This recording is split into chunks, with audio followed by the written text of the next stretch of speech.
ይህ መልእክት በኢኩዌብ ሚዲያ እየተዘጋጀ የሚቀርብ የመጽሐፍ ቅዱስ ትምህርት ነው። በኢኩዌብ ሚዲያ እየተዘጋጁ የሚተላለፉ ሌሎች ተጨማሪ መልእክቶችን ለመከታተል www.eqbemedia.com የተሰኘውን ዌብሳይታችንን ይጎብኙ። ከዚህ በተጨማሪ ኢኩዌብ ሚዲያ የተሰኘውን የዩቲዩብ ቻናላችንን ሰብስክራይብ በማድረግ አገልግሎቶቻችንን ማግኘት ይችላሉ። ጥያቄዎችና አስተያየቶች ሲኖሩ ደግሞ በፌስቡክ ገጻችንና ስክሪኑ ላይ በተዘረዘሩ ተጨማሪ አድራሻዎች ሊያገኙን ይችላሉ። መልካም ጊዜ።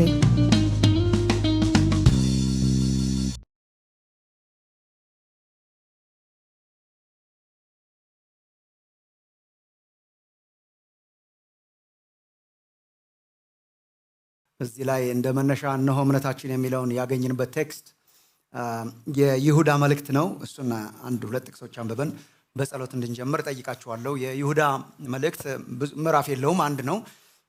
ከቁጥር 1 ጀምሮ እስከ 3 ድረስ ያሉትን ቁጥሮች እናነብና ጸሎት ጸልየን የመጀመሪያ ትምህርታችንን እንጀምራለን ማለት ነው። እግዚአብሔርን በጣም አድርገን እናመሰግናለን። ደግሞ ለሌላ ሲሪስ ደግሞ ስላደረሰን ማለት ነው ተከታታይ ትምህርት። ከዚህ በፊት የተለያዩ ትምህርቶችን ተምረን ነበር። ያለፉት ጊዜያት ደግሞ ያለፉት ጥቂት ሳምንታት ደግሞ የተለያዩ ስፔሻል ፕሮግራሞች ነበሩን። እንግዲህ ቅዱስ መጽሐፍ ለሁሉ ጊዜ ያለው ይላል እና ለዓመት በዓልም ጊዜ ያለው፣ ቁጭ ብሎ ጭንቅላትን ለማሰራትም ጊዜ ያለው ማለት ነው። ቁጭ ብለን ደግሞ በሚመጡት ጊዜያት እና ዛሬም ጨምሮ ቁጭ ብለን ስለ እምነታችን የምናስብበት እና የምንማርበት ጊዜ ነው። ይሁዳ መጽሐፍ ላይ እንሄድና የመጀመሪያዎችን 3 ቁጥሮች አንብበን ጸሎት ጸልየን ነው የምንጀምረው። ስታገኙት መቆም ትችላላችሁ። ቆመን ለጌታም ለቃሉም ክብር አንብበን እንጀምራለን። የኢየሱስ ክርስቶስ ባሪያ የያዕቆብም ወንድም የሆነ ይሁዳ በእግዚአብሔር አብ ተወደው ለኢየሱስ ክርስቶስም ተጠብቀው ለተጠሩ ምሕረትና ሰላም ፍቅርም ይብዛላችሁ ይላል። ይሄ ይሁዳ የትኛው ይሁዳ ነው የሚል በጣም ክርክሮች አሉ፣ ያው ታውቃላችሁ። እና ትልቁ ፖሲቢሊቲ የጌታችን ወንድም ነው። ጌታችን ሌሎች ወንድሞች እንደነበሩት ቅዱስ መጽሐፍ ይነግረናል። የያዕቆብ የይሁዳ ወንድም ነው እና ራሱን ለራሱ የሰጠው መጠሪያ በጣም ያስገርም። እኔ በሆነ አስቸግር ነበር። እዛ ቤት አድጌ ከሱ ጋር አለቃችሁም ነበር። በጣም ብዙ ነገር እንድታውቁልኝ ሲቪ ደረድር ነበር እና የኢየሱስ ክርስቶስ ባሪያ ሐዋርያ ምናምን የሚሉ ሁሉ የለውም አልነበረም ከመካከላቸው። እርግጥ ከሐዋርያት መካከል ወንድሙ ያዕቆብ ነበር። የያዕቆብ ወንድም ነው የሚለው ታዋቂ ወንድም ስለነበረው ያዕቆብ በኋላ ሐዋርያት ሥራን ስታነቡ የኢየሩሳሌም ቤተክርስቲያን ጳጳስ ነበረ፣ ዋና ነበረ፣ ሽማግሌ ነበረ። ያዕቆብ የሚታወቅ ወንድሙ ነው። ሌላ የሚታወቅ ወንድም እኮ ነበረው፣ ግን ከሱ ጋር አያስተካክልም ራሱ። እንዲያውም እሱን ባሪያው ነኝ ይላል፣ እሱ ጌታዬ ነው ይላል። የኢየሱስ ክርስቶስ ባሪያ የያዕቆብም ወንድም የሆነ ይሁዳ በእግዚአብሔር አብ ተወደው ለኢየሱስ ክርስቶስም ተጠብቀው ለተጠሩ ምሕረትና ሰላም ፍቅርም ይብዛላችሁ። ይቅርታ ዛሬ አስቆሜ ብዙ አወራኋችሁ። ግን የይሁዳ መልእክት ፍቅርና ሰላም፣ ምሕረትና ሰላም ፍቅር ይብዛላችሁ ብሎ መጀመሪያው የይሁዳ መልእክት በጣም ልቤን ይነካዋል። በጣም ብዙ ሰው ፍቅር ማለት ማሳጅ እየተደራረጉ መኖር ይመስለዋል። ወደ ውስጥ ገብታችሁ ስታነቡ በጣም ኃይለኛ ነው። የሐሰተኛ አስተማሪዎች መድኃኒት ነው። የሚገልጥበት ቃል በጣም ጨካኝ የባህር ማዕበሎች ናቸው ምናምን እያለ አረፋም የሚደፍቁ ናቸው። ዝናብ የሌላቸው ደመናዎች ናቸው። አጠገባቸው እንዳትደርሱ በፍቅር ግብዣችሁ ላይ እንዳይገኙ ማለት ፍቅር ይብዛላችሁ ነው። ግን ፍቅር ዝም ብሎ ሁሉን አጠራቅሞ መኖር አይደለም። ፍቅር ሁሉን አያጠራቅምም። በእውነት ደስ ይለዋል፣ አመፃን ደግሞ ይጠላል። ፍቅር ይብዛላችሁ ይላል። እቺ አፔንዲክስ ነች። ዋናው ግን ቁጥር 3 ነው። ወዳጆች ሆይ ስለምንካፈለው ስለ መዳናችን ልጽፍላችሁ እጅግ ተግቼ ሳለሁ አይ ቲንክ የኤፌሶን 1-3 አይነት መልእክት ወይ የሮሚ አይነት መልእክት ሊጽፍ የተነሳ ይመስለኛል። ስለምንካፈለው ስለ መዳናችን ለመጻፍ ነው የተነሳው። እንዴት ነው የዳነው? መዳን ምንድነው? የመዳን ፍሬ ምንድነው? እነኚህ የመሳሰሉ ነገሮች አይ ቲንክ ዶክትሪን ኦፍ ሳልቬሽን የምንለውን የድነት ትምህርት ለመጻፍ ነው የተነሳውና ግድ ሆነብኝ ይላል። አይ ቲንክ መንፈስ ቅዱስ መጣና አስቀየረው ማለት ነው። እና ወዳጆች ሆይ ስለምንካፈለው ስለ መዳናችን ልጽፍላችሁ እጅግ ተግቼ ሳለሁ ለቅዱሳን አንድ ጊዜ ፈጽሞ ስለተሰጠ ሃይማኖት እንድትጋደሉ እየመከርኳችሁ እጽፍላችሁ ዘንድ ግድ ሆነብኛል። ለቅዱሳን አንድ ጊዜ ፈጽሞ ለመጨረሻ ጊዜ የተሰጠ እምነት አለ፣ ለእርሱ እንድትጋደሉ እጽፍላችሁ ዘንድ ግድ ሆነብኝ እና ዛሬ መንፈስ ቅዱስ ለእኛም ግድ ያርገብን። ጸሎት እንጸልይ። ለቅዱሳን ለአንዴና ለመጨረሻ አዲሱ መደበኛ ትርጉም ለቅዱሳን ለአንዴና ለመጨረሻ ለተሰጠው እምነት እንድትጋደሉ እጽፍላችሁ ዘንድ ግድ ሆነብኝ። ብዙ እምነት የለም፣ ብዙ እውነት የለም፣ ብዙ እውነተኛ ሃይማኖት የለም። እግዚአብሔር አንድ ነው፣ እምነቱም አንዲት ናት። እውነተኛዋ ጎዳና አንዲት ናት። ኢየሱስ መንገድ ነው፣ መንገድ ነኝ፣ እውነት ነኝ ነው እንጂ ተጨማሪ እውነቶች አሉ አላለንም። አንዲት የተሰጠች እምነት አለች። ለእሷ እንድንኖር፣ ለእሷ እንድንጋደል፣ እሷን እንድናምን፣ እርሷን እንድናውቅ፣ በእርሷ መንገድ ላይ እንድንሄድ፣ በዚያች መንገድ እንድንጸና ነው የተጠራ ነው። ብዙ አማራጭ ያላቸው ሰዎች አይደለንም። እና መንፈስ ቅዱስ አይኖቻችንን እንዲከፍት እንጸልይ። በዚያን ጊዜ መጻሕፍትን ያስተውሉ ዘንድ አእምሯቸውን ከፈተላቸው ተብሎ በቃልህ ተጽፏል። ጌታ ሆይ ሊዲያ እንድታስተውል እንዲገባት ልቧን ከፈተላት ተብሎ ተጽፏል። የጥበብና የእውቀት የመገለጥን መንፈስ ይስጣችሁ ተብሎ ተጽፏል። አንተ በእኛ አእምሮ አይደረስብህም፣ የእውቀታችን ውጤት አይደለህም። እኛ የመገለጥ ተደጋፊዎች ነን። ጌታ ሆይ አቤቱ እግዚአብሔር አምላክ ሆይ ይሄ እውነት እንዲሆን ገና ስንጀምር ዛሬን የምንጸልየው ጌታ እግዚአብሔር ሆይ አእምሯችን እንዲከፈት፣ ልባችን እንዲከፈት፣ የምናስተውልበት መንፈስ እንዲሰጠን እንጸልያለን። ጌታ እዚህ አዋቂ የለም፣ አንተ ነህ አዋቂው፣ አንተ ነህ ሊቁ ቅዱስ መንፈስ፣ አንተ ነህ አስተማሪው። ወደ እውነት ሁሉ ያ መንፈስ በመጣ ጊዜ ወደ እውነት ሁሉ ይመራችኋል ተብሎ በቃል ተጽፏል። ወደ እውነት የምትመራን አንተ ነህ ጌታ እግዚአብሔር ሆይ ወደ እውነትህ እንድትመራን እንጸልያለን። የነቃ አእምሮ ስጠን ጌታ ሆይ፣ የሚያስብ አእምሮ ስጠን ጌታ እግዚአብሔር ሆይ። ሕዝቤ እውቀትን ከማጣት የተነሳ ጠፍቷል ተብሎ የተጻፈው እንዳይደርስብን ከስሜቶቻችን ብቻ ከመነዳት አውጣን ጌታ ሆይ። ሳያውቁ በደምሳሳው ከመኖር ህይወት አውጣን። እግዚአብሔር አምላካችን ሆይ እባክህን እንደ ሕዝብ፣ እንደ አገር፣ እንደ ቤተ ክርስቲያን የምንለምንህ ይሄ ነው ጌታ ሆይ። በቃ እንደ እግዚአብሔር የሥርዓት አምላክ ነው ተብሎ ተጽፏል። ጌታ ሆይ አንተ የሥርዓት አምላክ ነህ። ኦርደር አለ፣ ትምህርት አለ፣ ስርዓት አለ፣ እውነት አለ። እሱን እንድታበራልን እንጸልያለን። ተመስገን ተመስገን ጌታ ሆይ ይህንን ሁሉ ፍላጎት በህዝብ ውስጥ ስላደረክ ተመስገን ጌታ ሆይ። ቅሬታ ስላለ በምድሪቱ ላይ ቅሬታ ስላለ እውነትን ለመማር እውነትን ለማወቅ የሚተጋ ቅሬታ ስላለ አመሰግንሃለሁ። የምናገለግልበትን ጸጋ ለኛ አብዛልን ጌታ ሆይ። ለህዝብ ደግሞ የተከፈተ ልብና አእምሮ ይሁንልን። ኦንላይን አሉ አብረውን ጆይን ያደረጉን ጌታ ሆይ ለእነርሱም እንደዚሁ መነካት ይሁን። እውነትን ስለ እውነት ማወቅ ሳይሆን በእውነት ተነክቶ ለአንተ መኖር ይሁንልን። የተባረከ ጊዜ አድርግልን። በስምህ እንጀምራለን ይህን አዲሱን ትምህርታችንን በጌታ በኢየሱስ ክርስቶስ ስም አሜን አሜን አሜን።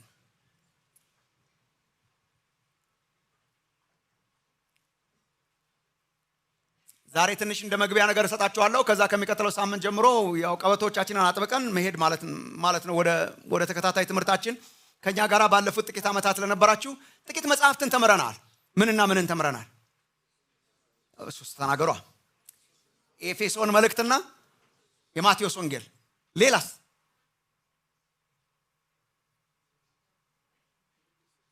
ፊልጵስዩስን አልተማራችሁም ወይ? ነጋሽ ንጉሴ ነገርላችኋለሁ። የፊልጵስዩስ መልእክት ደብዳቤ ተምረናል። ሌላስ? የሩት መጽሐፍ ደግሞስ? አስቴርንም እኮ ትንሽ ነካክቶልናል አብርሽ። የአስቴርን ነካክቶልናል። ሩትን ግን በደንብ ተምረናል ማለት ነው። የሩት መጽሐፍ ተምረናል። የማቴዎስ ወንጌል ተምረናል። የኤፌሶን መልእክት ተምረናል። ፊልጵስዩስ ተምረናል። እነኛ አጫጭር ስለሆኑ ቶሎ ስላለቁ ነው ከአእምሯችን የወጡት እንጂ እንደዚህ አይነት አፕሮች ስለ እንግሊዝኛው ይቅርታ ልጠይቃችሁ ነበር አልጠይቃችሁ። አንድ ነገር ተናግሬ መጀመር በጣም ጥሩ ነው። አንዳንድ ሰዎች እንግሊዝኛ ሲሰሙ በጣም ይበሳጫሉ።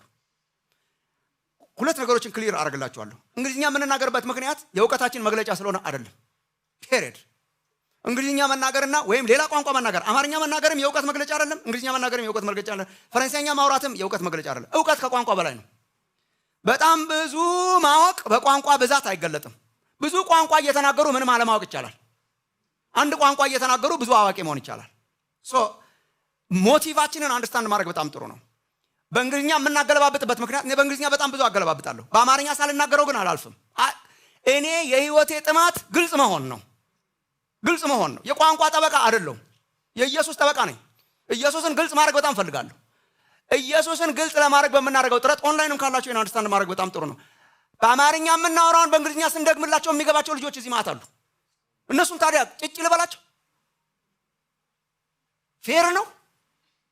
እውነት በምንም ቋንቋ ተናግረን ተንፈራፍረን ልጆቻችን ወደ ጌታ ከመጡልን በጣም አሪፍ ነው።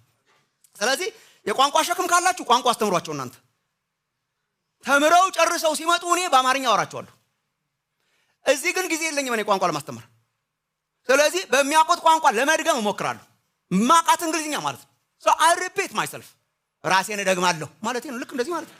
this is what I do። ወደ ኋላ ተመልሳችሁ ቪዲዮዎችን ብታዩ this is what I do። ይሄን ነው የማደርገው። እንደዚህ ነው የማደርገው። ግን በጣም ብዙ ሰዎች እንግሊዝኛ ስለተቀላቀለ በጣም የሚበሳጩ ሰዎች ኢየሱስ ይክበር እንጂ ምንስ ቋንቋ ቢያስወራን? የቋንቋዎች ሁሉ አምላክና የቋንቋዎች ሁሉ ጌታ የሆነ ኢየሱስ ክርስቶስን ማብራት ነው የህይወት ዓላማ። so ይሄን በጣም ማወቅ በጣም ጥሩ ነው። ሞቲቫችን እዚህ አሉ በጣም ብዙ ኦንላይንም በጣም ብዙ አሉ።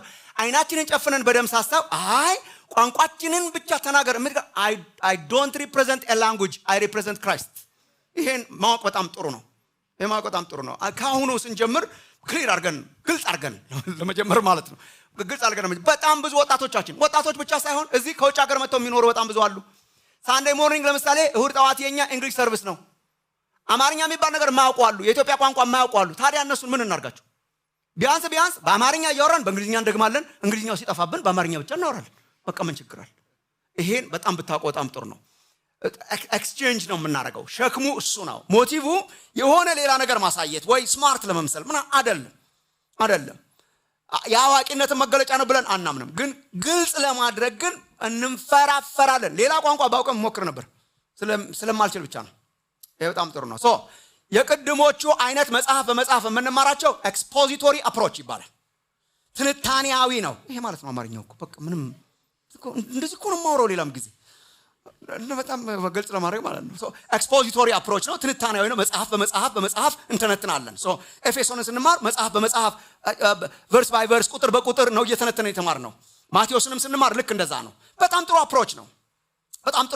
በጣም ብዙ ነገር ያሳውቃል። ብዙ ዶክትሪኖችንም እያነሳን ተምረናል። በመካከል ያላሰብናቸውን ዶክትሪኖች እንማራቸዋለን ብለን ያላሰብናቸውን አንዳንድ ዶክትሪኖች የተማርነው በመደዳ ስንማር ነው። መደዳዊ ነው።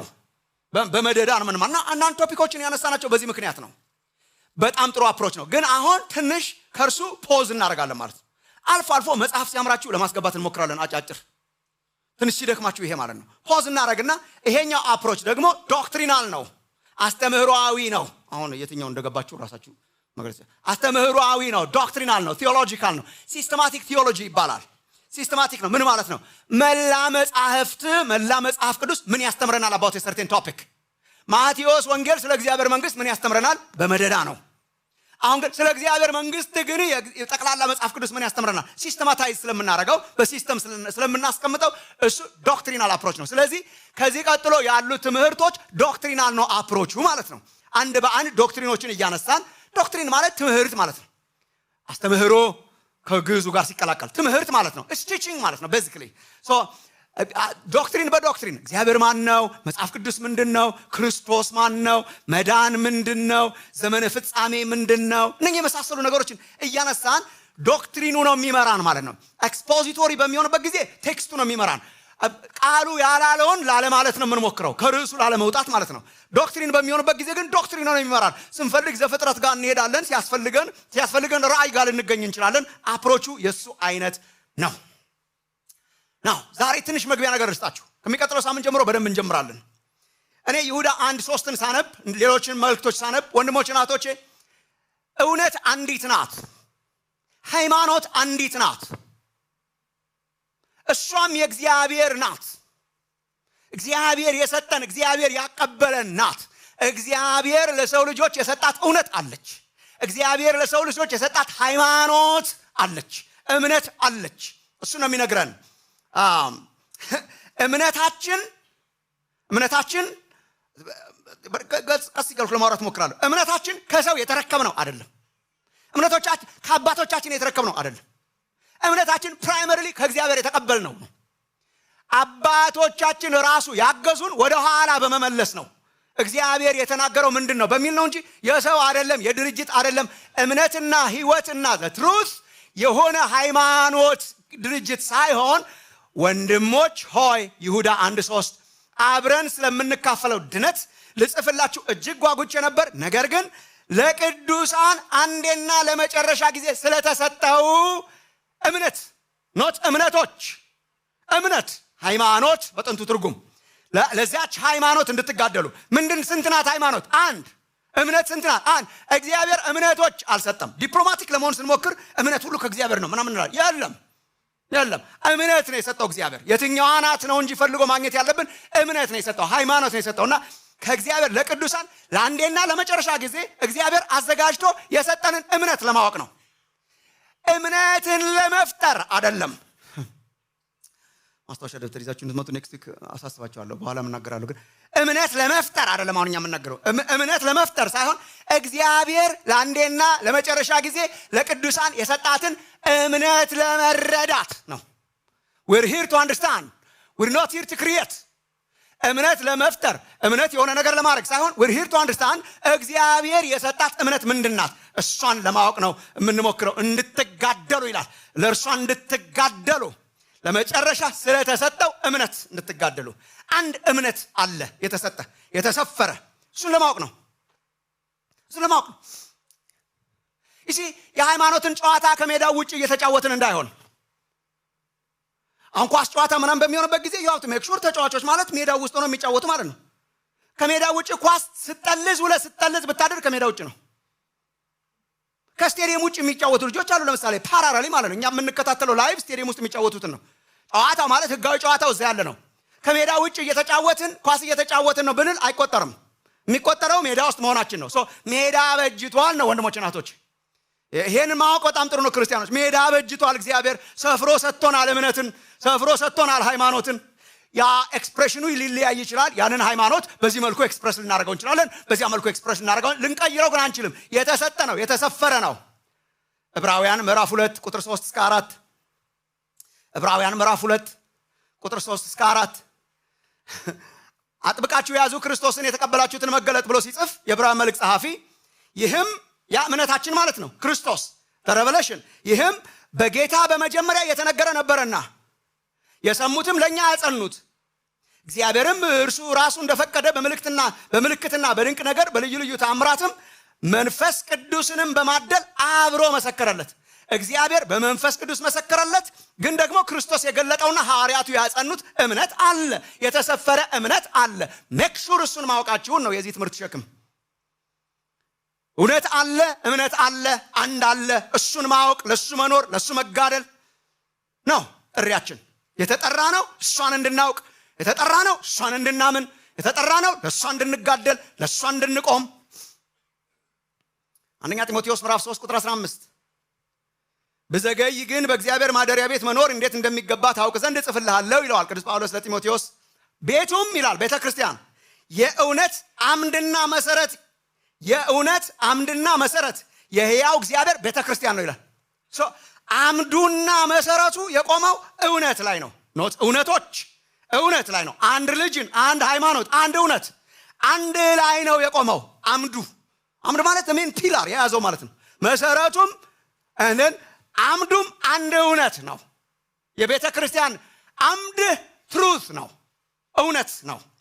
አንድ ተለክቶ ከእግዚአብሔር ተሰርቶ ለአባቶቻችን ተገልጦ በቅዱሳት መጽሐፍት አልፎ እኛ ጋር የደረሰ እምነት አለ። ዋት ዱ ዊ ዱ? እነሆ እምነታችን እነሆ ይዞልናል፣ ተመስገን ነው። እነሆ ንጉስሽ ብለን ጀመርን፣ ጋሽ ንጉሴም ትንሽ ቀጠለበት። እነሆ ደስታችን ብሎ the next one is እነሆ እምነታችን። this is our faith። ይሄን ማወቅ፣ እሱን እንድናምን፣ እሱን እንድናውቅ፣ ለእርሱ እንድንጋደል ነው የተጠራ ነው ወገኖች። ቅድም ሮቢ እንዳስታወሰን ነው ብዙ ችግር ያለ ይመስለኛል ሳይሆን አለ። እኛም ህይወቱ ስለማየው በጣም ብዙ ክርስቲያን ስሜት አለው። የሚያምነውን ግን የስሜቱን የነካውን ነገር አያውቀውም። አቆመ ብትጠይቀው ምን ሆነ ነው ብትለው አይነግርህ። ስለሆነ ነገር ደስ ብሎናል፣ ስለሆነ ነገር በጣም የሆነ ነገር እየሆንን ነው። ያ የሆነ ነገር ምንድነው? ኤክስፕሌን ማድረግም አንፈልግምም፣ አንችልምም፣ አናውቅምም፣ ለማወቅም ፈቃደኞች አይደለም። ብዙ ክርስቲያኖች ለማወቅም ፈቃደኞች አይደለንም። የኢትዮጵያ ክርስትና በጣም የሚያሳስበው አለማወቃችን ሳይሆን ለማወቅ አለመፍቀዳችን። በጣም ብዙ ሰው በእውቀት ይቀልዳል፣ እውቀት አይፈልግም። እና ቅድም እንደተባለው ነው፣ ምን እንደምናምን አናውቅም። የት ቤተክርስቲያን እንደምትሄዱ አላውቅም፣ ግን አክሮስ ቤተክርስቲያኖች ምን እንደምናምን ሪሊ አናውቅም። ምን ነው የምታምነው? ስለ እግዚአብሔር። ምን ነው የምታምነው? ስለ መጽሐፍ ቅዱስ። የእግዚአብሔር ቃል ነው መጽሐፍ ቅዱስ። አዎ ኢየሱስ ጌታ ነው ይላል። እስቲ ያሳይ። የጳውሎስ ንግግር አይደለም። እኔ ጳውሎስ እጽፍላችኋለሁ እያለ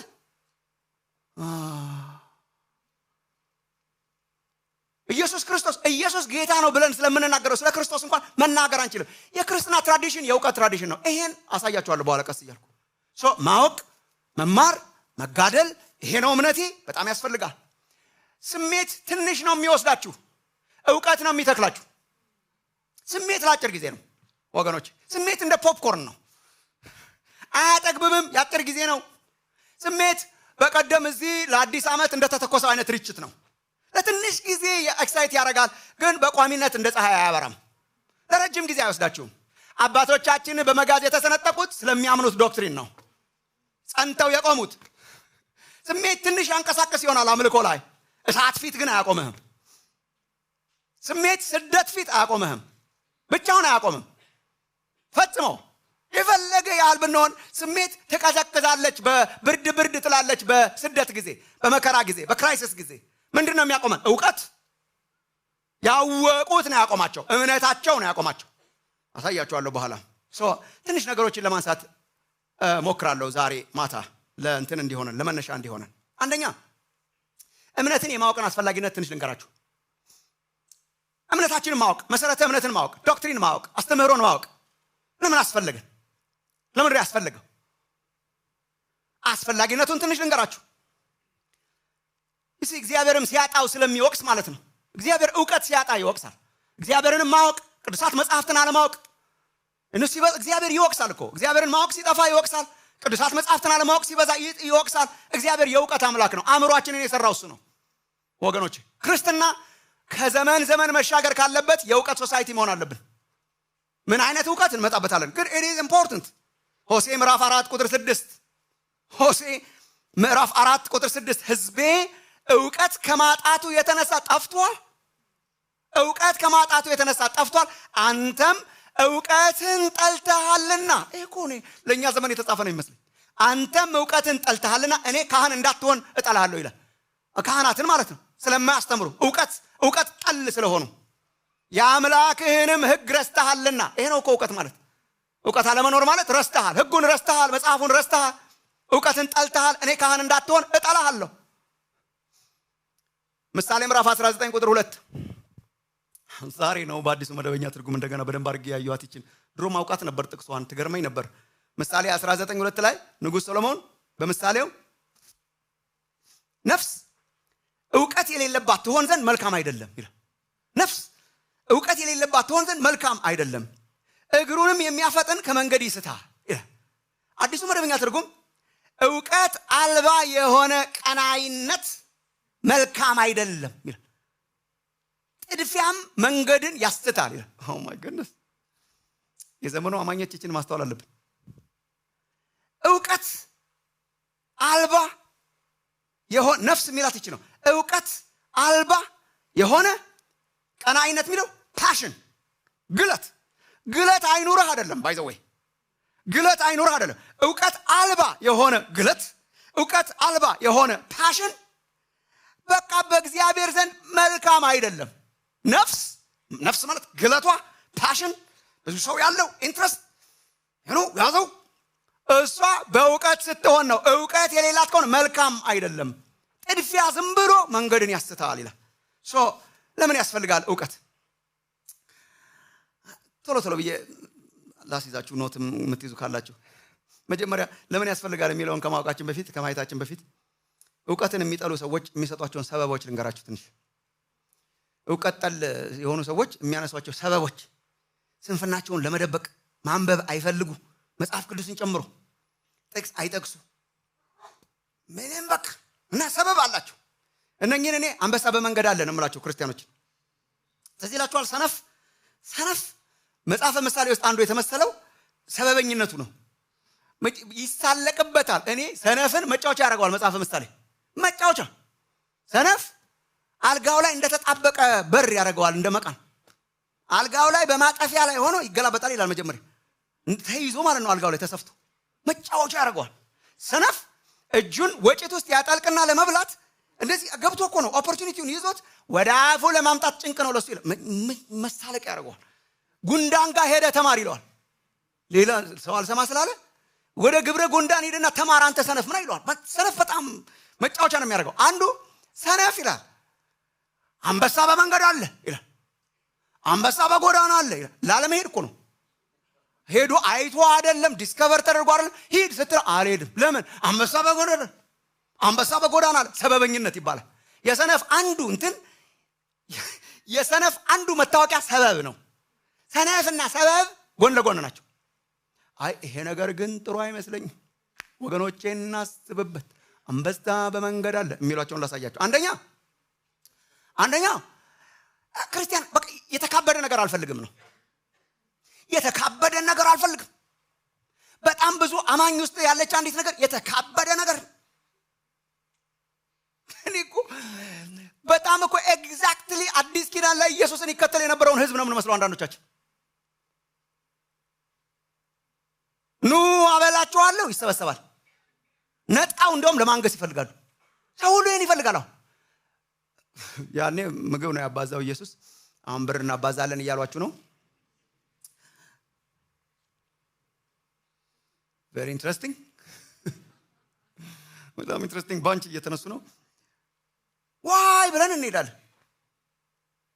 በነገራችን ላይ አባዛለው ብሎ ጋብዟቸውም አይደለም። የአገልግሎቱ ማስታወቂያም አልነበረም። የልብ ሞቲቬሽን ነው።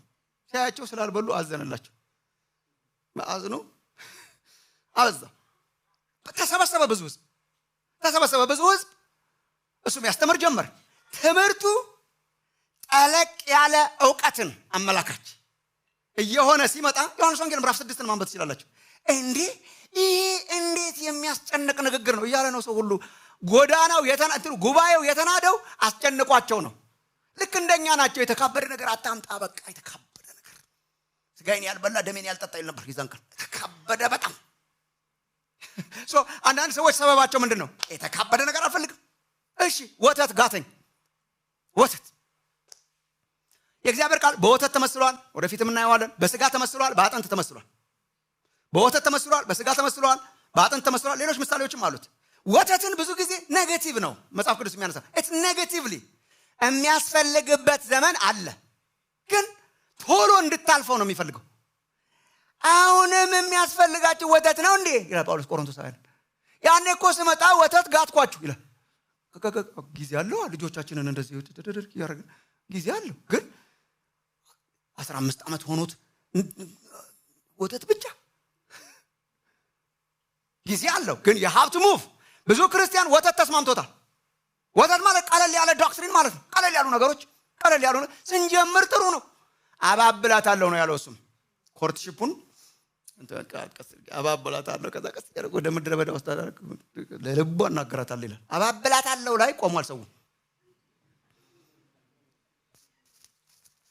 እና ትምህርት ጠለቅ እያለ ሲመጣ ወደ ሌላ አባብላታለሁ ቸርች ይሄዳል። በቃ እየተባበሉ መኖር ነው የሚፈልገው። በጣም ብዙ ክርስቲያን እንደ ህፃናት እያባበላችሁት እንድትኖሩ ነው የሚፈልገው። no I'm not talking to many of you ስለማውቃችሁ ስለናንተ አይደለም። በጣም እያባበልከው it's like there is time እኮ ወንድሜ there is time። እያባበለ ወተት እየጋተ አንተ ነህ ዋናው፣ በጣም አስደናቂ ሰው ነህ አንተ። by the way ስላንተ ነው ሰማይ ምድሩ እየተንቀጠቀጠ ያለው። you know የፕላኔቶቹ ዋና ሴንተር አንተ ነህ። እግዚአብሔር ሌላ ነገር ማድረግ እስከማይችል ድረስ ትኩረቱ አንተ ነህ። you're very special። እኮ ለልጆች ይሰራል። you're very special። you have to move አደግ ስትል ደግሞ ስጋ መብላት መቻል አለብህ። አጥንት መቆርጠም አለብህ። ሰው እንዴት የተካበደ ነገር አልፈልግም። እግዚአብሔር አይደል እንዴ ጥናታችን? ኬሚስትሪ እንኳን የተካበደ ነገር አለው። ማቴማቲክስ እኮ ካልኩለስ ይሆናል። አንድ ጊዜ ሄዶ መደመር መቀነሱ ሄዶ ካልኩለስ ይሆናል። ካልኩለስ ትማራለህ። የተካበደ ነገር አልፈልግም ካል ከዲፓርትመንት መልቀቅ ነው። በማቴማቲክስ ዲፓርትመንት ሆነ የተካበደ ነገር አልፈልግም አትልም። በእግዚአብሔር ዲፓርትመንት ሆኖ ለምንድነው ሰው በእግዚአብሔር ላይ የሚሳለቀው? ሰማይ ምድሩን የፈጠረ አምላክ እንዴት ነው የማይካበደው? የተካበደ ነገር አልፈልግም። ስሜት ቀስቃሽ ነገር ብቻ ንገረኝ። ወቅታዊ አካኪ እንዲሆን ይፈልጋል ሰው። ትምህርት የወቅት ነገር አካኪ የሚያሳክክ ጆሮ ነው ያላቸው ይላል ቅዱስ ጳውሎስ ሁለተኛ ጢሞቴዎስ ምዕራፍ 4 ላይ። የመጨረሻው ዘመን ሰዎች ጆሮአቸው የሚያሳክክ ስለሆነ ይላል ለራሳቸው መምህራንን ያከማቻሉ የሚያክላቸው። ትልቁ ችግር የጆሮ እከክ አለመገኘቱ ነው ቦታው።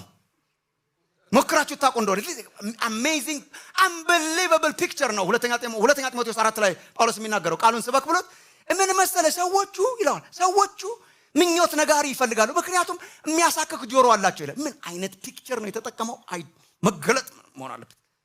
ጆሮአቸው የሚያሳክክ ስለሆነ ይላል። የሚያሳክክ ጆሮ ገጥሟቸው ያውቃል?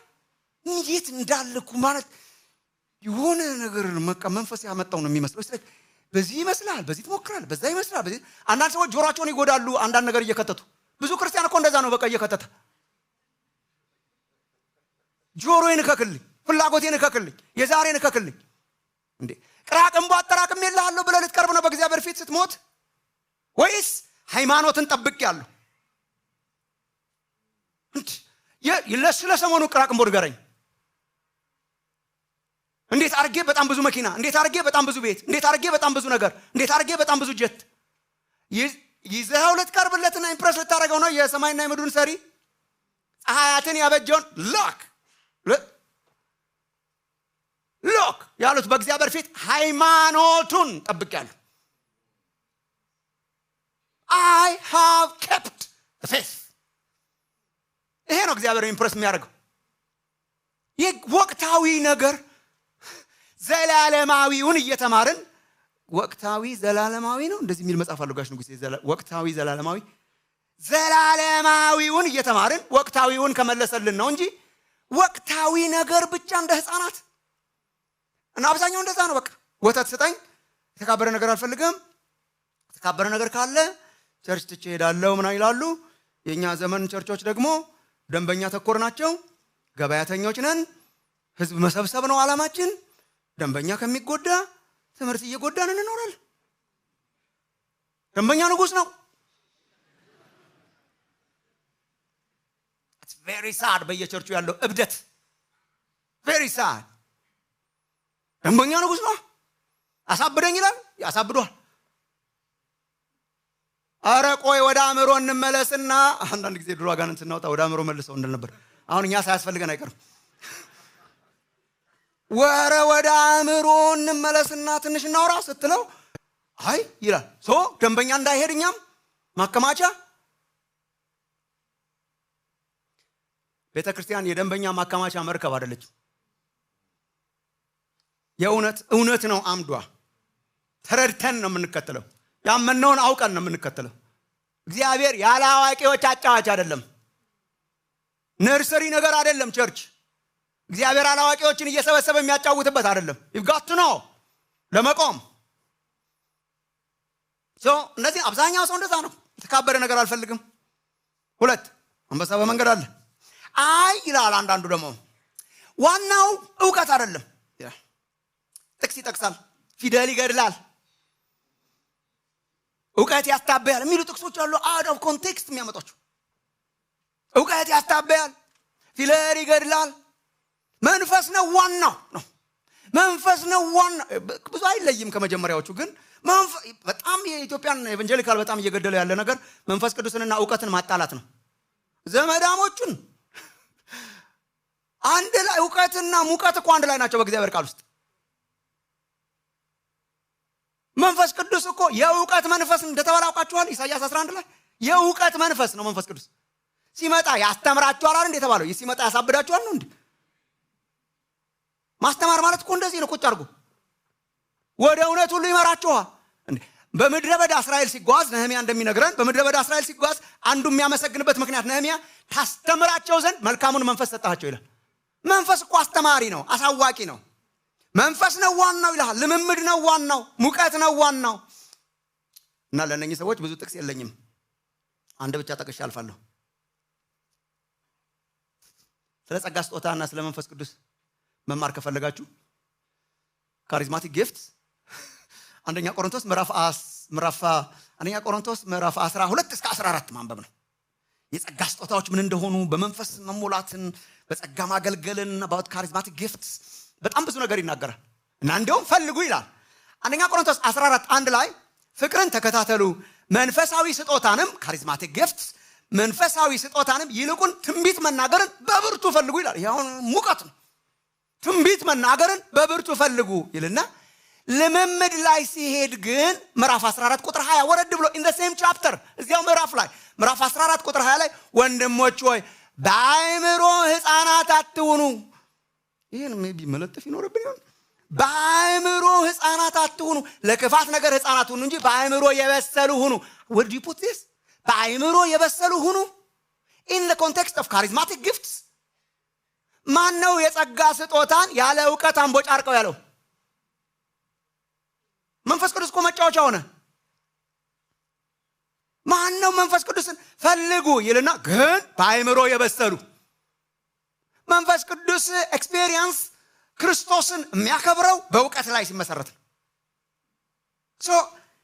ልምምድ ነው ዋናው፣ ኑሮ ነው ዋናው፣ ስፒሪት ነው ዋናው።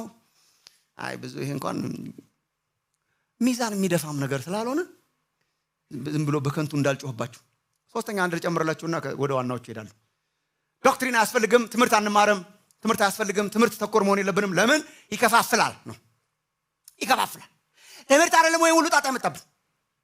ምስራቃውያን ኦርቶዶክስ፣ ምዕራባውያን ካቶሊክ፣ ፕሮቴስታንት ትምህርት አይደለም ወይ ሁሉ ያመጣብን? ባፕቲስትን፣ ፕሬስቢቴሪያንን፣ ካልቪኒስትን፣ ሪፎርምድን፣ ካሪዝማቲክን፣ ፔንቴኮስታልን whatever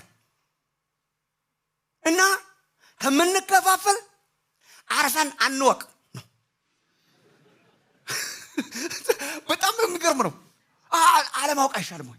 አውቀን ከምንለያይ ሳናውቅ በሰላም ስለ ፍቅር በስማም ይቅር እንዳለው ማለት ነው። በቃ ይቅር፣ ሁሉ ነገር ይቅር፣ ሁሉ ነገር ይቅርና ዝም ብለን አብረን ለምን አንኖርም? ኤሌመንት ኦፍ ትሩዝ ሊኖረው ይችላል። ይሄ ትንሽ ሊኖረው ይችላል። በተወያየን ቁጥር ልንለያይ እንችላለን። ዛት ፋይን። እኔ እንደውም በእውቀት መለያየት እኮ መጥፎ አይደለም። በእውቀት መለያየት እኮ እንደመጥ አሁን ከቆሮንቶስ አይነት መለያየት በእውቀት መለያየት አይሻልም? የጳውሎስ ነኝ የአጵሎስ ነኝ እያለ መጀመሪያ መለያየት የእውቀት ውጤት እንዳልሆነ ቆሮንቶስ ራሱ ይነግራል። እውቀት ብዙ የላቸው። እንደ አቴናውያን እንደ ሮማውያን አይደሉም። በነገራችን ላይ ቆሮንቶሳውያን ይመስላሉ እንጂ ንግግር ችሎታ ነው የሚማርካቸው እንጂ እቺ ኢንተለጀንት ነገር ብዙ የላቸው። ዶክትሪን ምናምን አውቀው አይደለም ተከፋፍለው የጠበቁት። ዶክትሪን አጥንተው ሳይሆን ሰልፊሽ ዲዛየር ነው። ሰው አወቀም አላወቀም የሚከፋፈለው ይከፋፈላል። ባለማወቅ ይከፋፈላል፣ በማወቅ ይከፋፈላል። እኔ በማወቅ ይሻለኛል። እውነት ባለማወቅ ነው። አለማወቃችን ሲው በደም ሳሳው መቼ አስቀረው? መከፋፈል፣ መለያየት፣ መጣላት፣ መጋጨት ኢንሄረንት የሆነ የትዕቢት ውጤት ነው። አዋቂ ትዕቢተኞች አሉ፣ ማያውቁ ትዕቢተኞች አሉ። እነሱ የሚያንቦጫርቁት ነው እንጂ ነሰሰርሊ ዶክትሪን አይደለም። ህብረትም ልዩነትም በጤናማ አስተምህሮ ላይ ሲመሰረት ነው ጥሩ ነው። መለያየትም እንኳን ራሱ በጤናማ አስተምህሮ ቢሆን ጥሩ ነው። መለያየቶችን ዕውቀት ፈጥሯቸው ሳይሆን አዋቂዎች ራሳቸው ያበላሿቸው መከፋፈሎች ሊኖሩ ይችላሉ። ግን ዝም ብለን በደም ሳሳው ልንኖር አንችልም። ይሄ ማለት ነው ስንማር ስናውቅ ምናልባት አንዳንድ ነገሮች ላይ ልዩነቶች ሊኖሩን ይችላል። አለም ወዳጆቼ እግዚአብሔር እኮ ነው የምናጠናው። ልዩነት ባይኖር ነው የሚገርመው። ስለዚህ መሰረታዊያኑ ላይ እየተስማማን መሰረታዊ ያልሆኑት ላይ ጸጋ እየተሰጣጣን መኖር ነው መድኃኒቱ። መሰረታዊ ያልሆነው ላይ ጸጋ እየተሰጣጣን መሰረታዊ ማለት ነው ስሉስ እግዚአብሔር የክርስቶስ ሞትና ትንሣኤ። አሁን እነዚህ መሰረታዊያን ናቸው። አይ እንኳን ባንከፋፈልም ችግር የለም፣ ምን ችግር የለም። እነኚህ ቢለያዩን ምንም ችግር የለም። መሰረታዊያን ባልሆኑ ጥቃቅን በሆኑ ግን ልዩነቶች ሊኖሩን ይችላሉ። በልዩነት አንድነት የምንለው ይሄንን ነው። መሰረታዊ ባልሆኑ ላይ ጸጋ እየተሰጣጣን እንኖራለን እንጂ ይሄ ሰበቦች ናቸው። እስቲ እንወቅና ከዛ በኋላ እናወራለን። እስቲ እንወቅ። የለያየን ነገር ዕውቀትም እኮ ቢሆን ፕሮባብሊ ይሻላል። ዕውቀት የለያየውን ዕውቀት አንድ ላይ ያመጣው ይሆናል። ስሜት የለያየውን ነው አንድ ላይ ለማምጣት በጣም ከባዱ። ሶስት መሰረታዊ ምክንያቶች እነግራችኋለሁ። እኔ ማምናቸው መጽሐፍ ቅዱስ ያስተምረናል ብዬ ማምነው ለምንድነው ጤናማ አስተምህሮ የሚያስፈልገው ማወቅ። ሶስት ምክንያቶች። አንደኛ እምነትን ማወቅ፣ ቶሎ ብዬ ለመጨረስ ሞክራለሁ። እምነትን ማወቅ ያሳድጋል።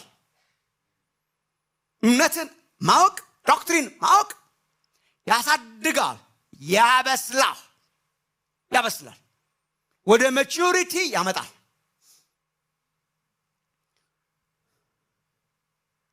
ሕፃን ሆኖ ከመቅረት ህይወት ያወጣል።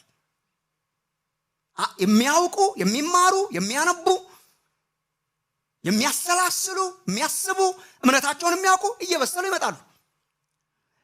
እኔ በአንድ በኩል ይሄንን እነሆ እምነታችን ትምህርትን ከማቴዎስ ወንጌል ቀጥለን መጀመራችን በጣም የሚያስደስተኝ፣ ማቴዎስ ወንጌል ሲያልቅ በዚህ አደራ ነው የሚያልቀው። ትዝ ይላችኋል ማቴዎስ 28:19 አደራው እኮ ይሄ ነው። ማቴዎስ 28:19 እስከ 20 ላይ እንግዲህ ሂዱና አሕዛብን ሁሉ በአብ በወልድና በመንፈስ ቅዱስም እያጠመቃችኋቸው ያዘዝኳችሁን ሁሉ እንዲጠብቁ እያስተማራችኋቸው፣ አንደርላይን አድርጉ ይሄን፣ እያስተማራችኋቸው፣ ቲቺንግ እያስተማራችኋቸው ደቀ መዛሙርት አድርጓቸው። ደቀ መዝሙር ማለት ተከታይ ነው። ተከታይ መቹር የሆነ የሚከተለውን የሚያውቅ ኢየሱስን የሚያውቅ እሱ ነው። ደቀ መዛሙርት አድርጓቸው። እንዴት አድርገን? እያስተማራችኋቸው። ሰው ደቀ መዝሙር የሚሆነው ኦር የበሰለ ተከታይ የሚሆነው ሲማር ነው፣ ሲያውቅ ነው። አንደኛ ቆሮንቶስ ምዕራፍ 3 ቁጥር 6 ላይ እግዚአብሔር ያሳድግ ነበር ይላል። እግዚአብሔር ያሳድግ ነበር ይላል። በምን በኩል አድርጎ? እኔ ተከልኩ፣ አጵሎስ አጠጣ፣ እግዚአብሔር ያሳድግ ነበር። ለዚህ ወገኖች አንደኛ ቆሮንቶስ 3:6 እኔ ተከልኩ፣ ጳውሎስ መጀመሪያ መጥቶ መሰረትን የመሰረተው በቤተ ክርስቲያኑ። አጵሎስ አጠጣ። አጵሎስ ምንድነው ያደረገው? ሄዶ ቆሮንቶሳውያንን አስተማረ። አስተማሪ ነበር፣ አስተማረ። አጵሎስ አጠጣ፣ እግዚአብሔር ያሳድግ ነበር። ይሄ መትከል ማጠጣት ሲኖር ማደግ እግዚአብሔር ነው የሚያሳድገው። ግን የሚያድጉ የሚጠጡ ናቸው፣ የሚያድጉ የሚማሩ ናቸው፣ የሚያድጉ የሚያሰላስሉ ናቸው። ለምንድን ነው መንፈሳዊ ኢማቹሪቲ በቸርች ውስጥ አክሮስ ዘ ቸርችስ ግሎባሊ የበዛው ካላችሁ፣ ለመማር ለመጠጣት ዝግጁ ስላልሆነ። እግዚአብሔር ያሳድጋል እንላለን። እንዴት አድርጎ ነው የሚያሳድገን? መብላት መጠጣት ከሌለ። ይሄ እኮ ማለት ልጆቻችንን እግዚአብሔር ያሳድጋል ብሎ ቁጭ ማድረግ ማለት ነው። እግዚአብሔር ያሳድጋል። ልጅ የሚያድገው እግዚአብሔር ነው የሚያሳድገው ብለን ቁጭ ብናደርገው 3 ቀን ያድራል እንዴ ልጅ? እግዚአብሔር ነው የሚያሳድገው አይደለም ወይ? ልክ ነው። ደግሞ እግዚአብሔር ነው የሚያሳድገውን እንዴት አለማመን ይቻላል? እያበላው፣ እያጠጣው፣ እየተነፈሰ፣ እያለበስከው፣ ጤናውን እየጠበቅለት ደግሞ የማያድግ ልጅ አለ። የሚሞቱ ልጆች አሉ። እኮ እዚህ ሪያሊቲ እድገት እኮ ተአምር ነው። እግዚአብሔር ነው የሚያደርገው። የኛ ጥረት ሳይሆን እግዚአብሔር ነው የሚያደርገው። ግን እግዚአብሔር የሚያደርገው ደግሞ በእኛ ጥረት በኩል ነው፣ በእኛ ትጋት በኩል ነው። የበላ የጠጣ የተማረ ነው የሚያድገው። ዕብራውያን 5:6 እንድታነቡ ኢንካሬጅ አደርጋችኋለሁ። ብንዘለው ይሻላል። የሕፃንነት ትምህርት አስወግዱ ይላል ለማደግ። ከጊዜው የተነሳ አስተማሪዎች ልትሆኑ ሲገባችሁ ብሎ ከጊዜ የተነሳ አስተማሪዎች ልትሆኑ ሲገባችሁ። አንድ ሰው እንዴት መሰረታዊ ነገር እንደገና ያስተምራችኋል? ከጊዜ የተነሳ የሕፃንነት ትምህርት የሚል አለና እኔ መጽሐፌ ላይ አንደርላይን አደረኩበት። ዕብራውያን 5 ቁጥር 12 የሕፃንነት ትምህርት።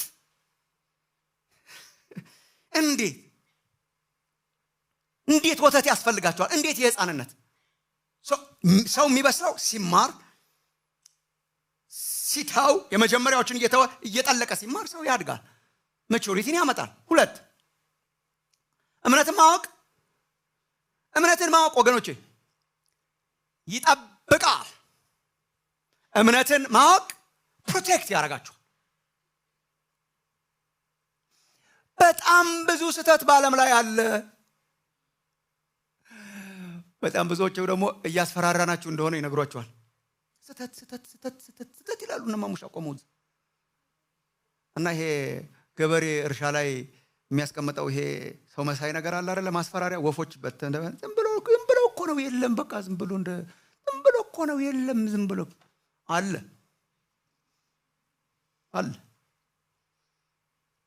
ኢንፋክት በክፋት እየባሱ ይሄዳሉ ነው የሚለው ቅዱስ መጽሐፍ።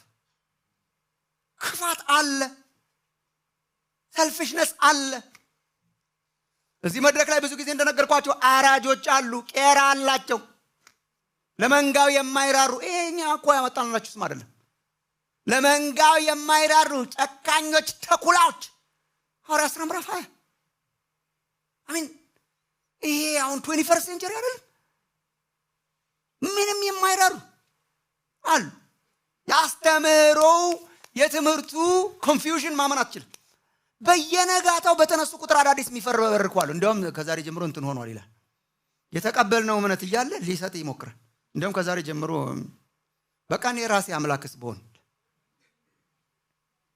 ማለት በሰው ስሜት ላይ የተንጠለጠለ አንዳንድ ቸርቾች እግዚአብሔር ይርዳቸው። አንዳንድ ቸርቾች እኮ ፓስተሩ ሲነቃ ብቻ እንደው መልካም ያሳስበው እንጂ ሲነቃ ያሰበውን ሁኑ ብሎ የሚያመጣበት ትራዲሽን የለ፣ ወግ የለ። ወግ የእግዚአብሔርን እውነት ሲቃወም ነው ጽዩፍ የሚሆነው። ቅዱስ መጽሐፍ ማቴዎስ 22 ላይ እንደተማርነው አለ። ግን ስርዓት እምነታችን ዝም ብሎ ባንዲ ዱብ ያለ አይደለም። ስርዓት አለው፣ እውነት አለው፣ ትሩዝ አለው፣ ዴቨሎፕድ ይሆናል አለ ክፋት። ቤተክርስቲያን ግን መማር ያለብን ለምን መሰላችሁ? ውግዘት ብቻውን አይሰራም። በጣም ብዙ ደግሞ እንደኔ አይነት ሰዎች የሚስቱት ውግዘት ነው። አትሂዱ እዛ ጋር፣ እሺ እዛ ጋር ማትሂዱ፣ እሺ እዛ ጋር ማትሂዱ።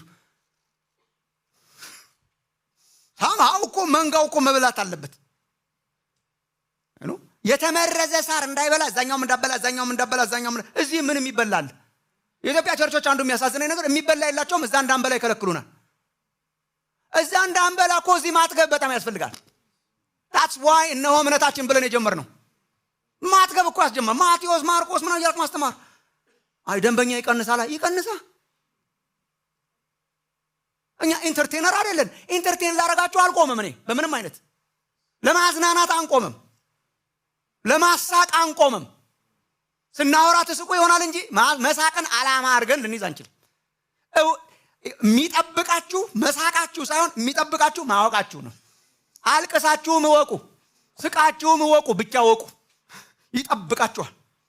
ይሁዳ ምዕራፍ 1 ላይ ቅድም ተጋደሉ ብሎ ከዛ ስለ ስህተት አስተማሪዎች ተናግሮ አውግዞ እነሱን then ቁጥር 20 እና 21 ላይ እናንተ ግን ወዳጆች ሆይ ይላል። እናንተ ግን ወዳጆች ሆይ ከሁሉ ይልቅ በተቀደሰ ሃይማኖታችሁ፣ በተቀደሰ እምነታችሁ፣ ዶክትሪን ቲቺንግ፣ በተቀደሰ ሃይማኖታችሁ ራሳችሁን ለማነጽ እየተጋችሁ በመንፈስ ቅዱስም እየጸለያችሁ ወደ ዘላለም ሕይወት የሚወስደውን የጌታችን የኢየሱስ ክርስቶስን ምሕረት ስትጠባበቁ በእግዚአብሔር ፍቅር ራሳችሁን ጠብቁ። ሃው ራሳችሁን በማነጽ በሃይማኖት፣ ራሳችሁን በማነጽ በእውነት።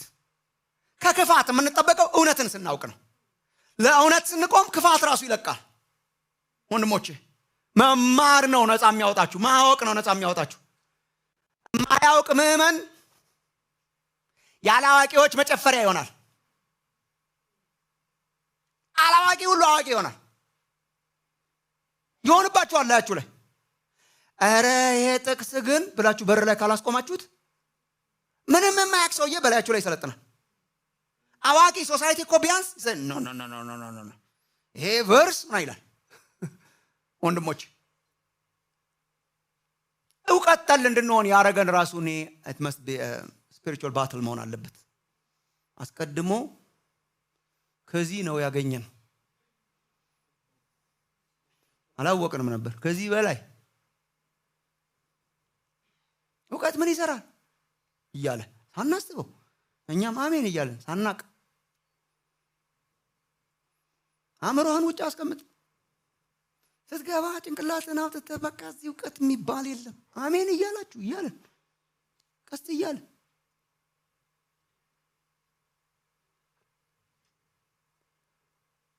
እና ከአንገት በላይ ውጭ አስቀመጡ አገኙን ማለት ነው። የሚጠይቀውን የሚያሰላስለውን አትጠይቅ። እግዚአብሔር የቀባውን አትጠይቅ። ቻሌንጅ አታርግ።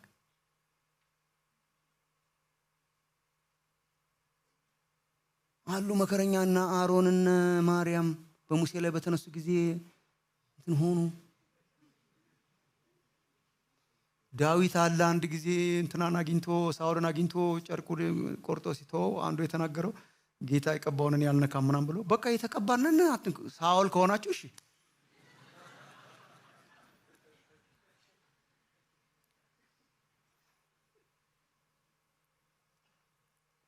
አሁን እኮ የተቀባው በነገራችን ላይ አንድ ሆኗል እኮ። እዚህን ታውቁ ይሆናል ወይ ቀስ ብለን እናውቃለን። የተቀባው እኮ አንድ ነው። There is only the anointed one. his name is Christ Jesus.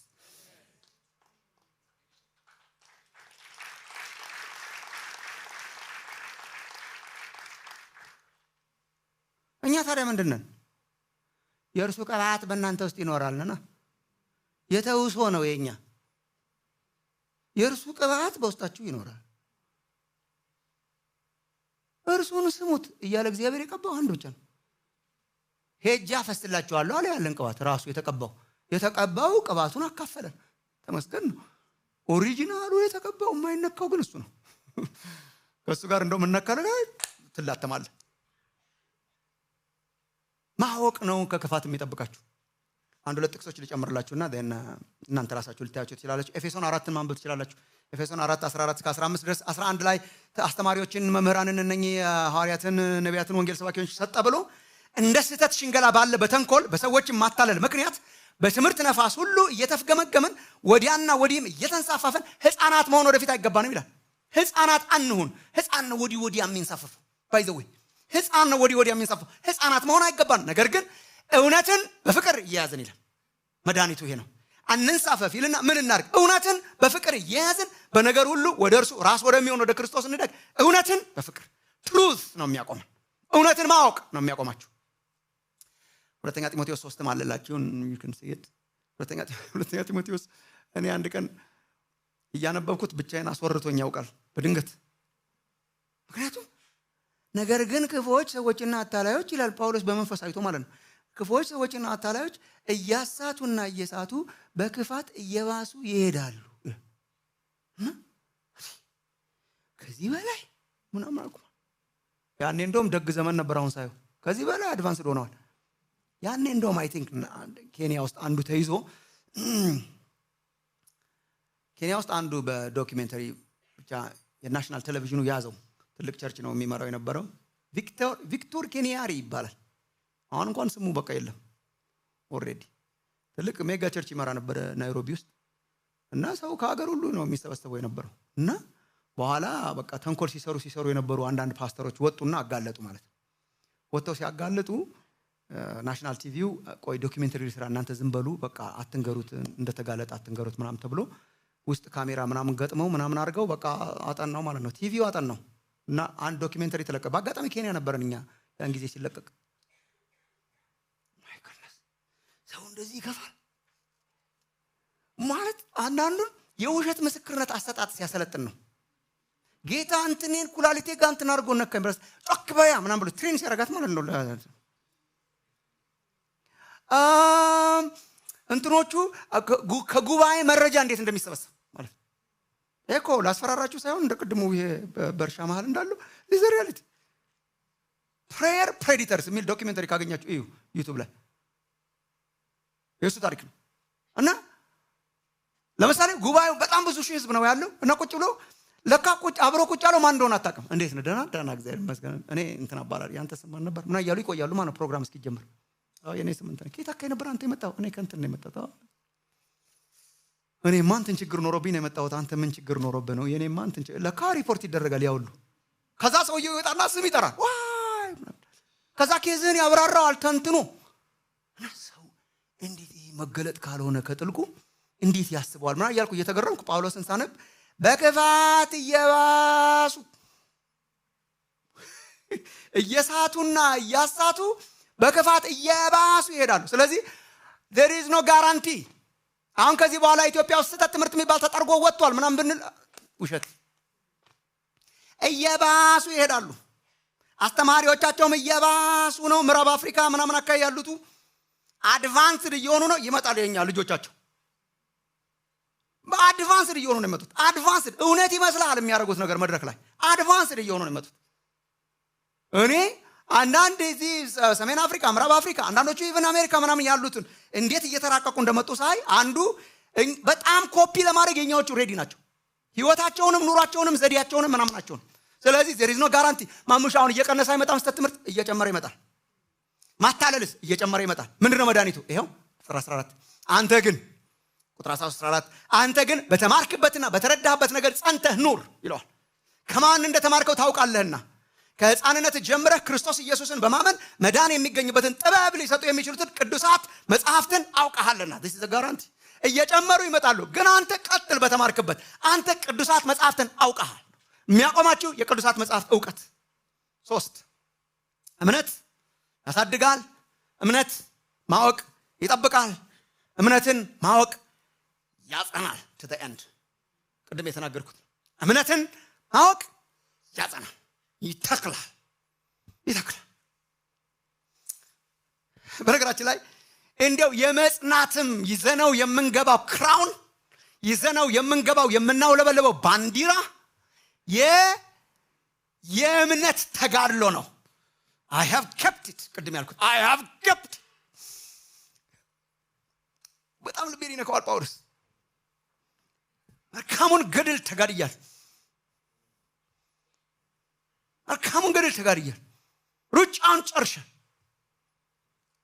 ሃይማኖትን በነገራችን ላይ ይሄ ሃይማኖትን ነው underline this ሃይማኖቴን አይደለም አንዳንድ ሰዎች ለሃይማኖቴ ሞታለሁ ይላሉ ቼክ አድርጉ ትክክለኛው ጋር መቆማችሁ ሃይማኖቴን እጠብቃለሁ ይላል ለማን ነው የኛ ያረጋው ሃይማኖትን there is one the faith ለዚህ ነው behold our faith አንድ faith አለ አንድ እምነት አለ ያንን ሃይማኖት መጠበቃችሁ ነው እንጂ ፈብሪካችሁ ብትጠብቁት ምን ያደርጋል ራሳችሁ የሰራችሁትን ምን ያደርጋል ሰው ሰራሹን ምን ያደርጋል ሃይማኖትን ምንድነው ያ እምነት ሃይማኖትን ጠብቂያለሁና እኔ እንደዚህ ብትጨርሱ ደስ አይላችሁ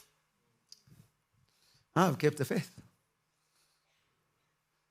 ጳውሎስ የሚመካው is በዶክትሪናል ፒዩሪቲ ነው የትምህርት ንጽህና ነው ይሄ የእምነት ንጽህና ጠብቅ ያለው ያንን እምነት I've kept it ለዚህ ነው ተጋደሉ የሚለን ለእምነት ማቴዎስ 7 ያው ተመረነዋል ቃሌን ሰምቶ የሚያደርገው እኮ በጥልቅ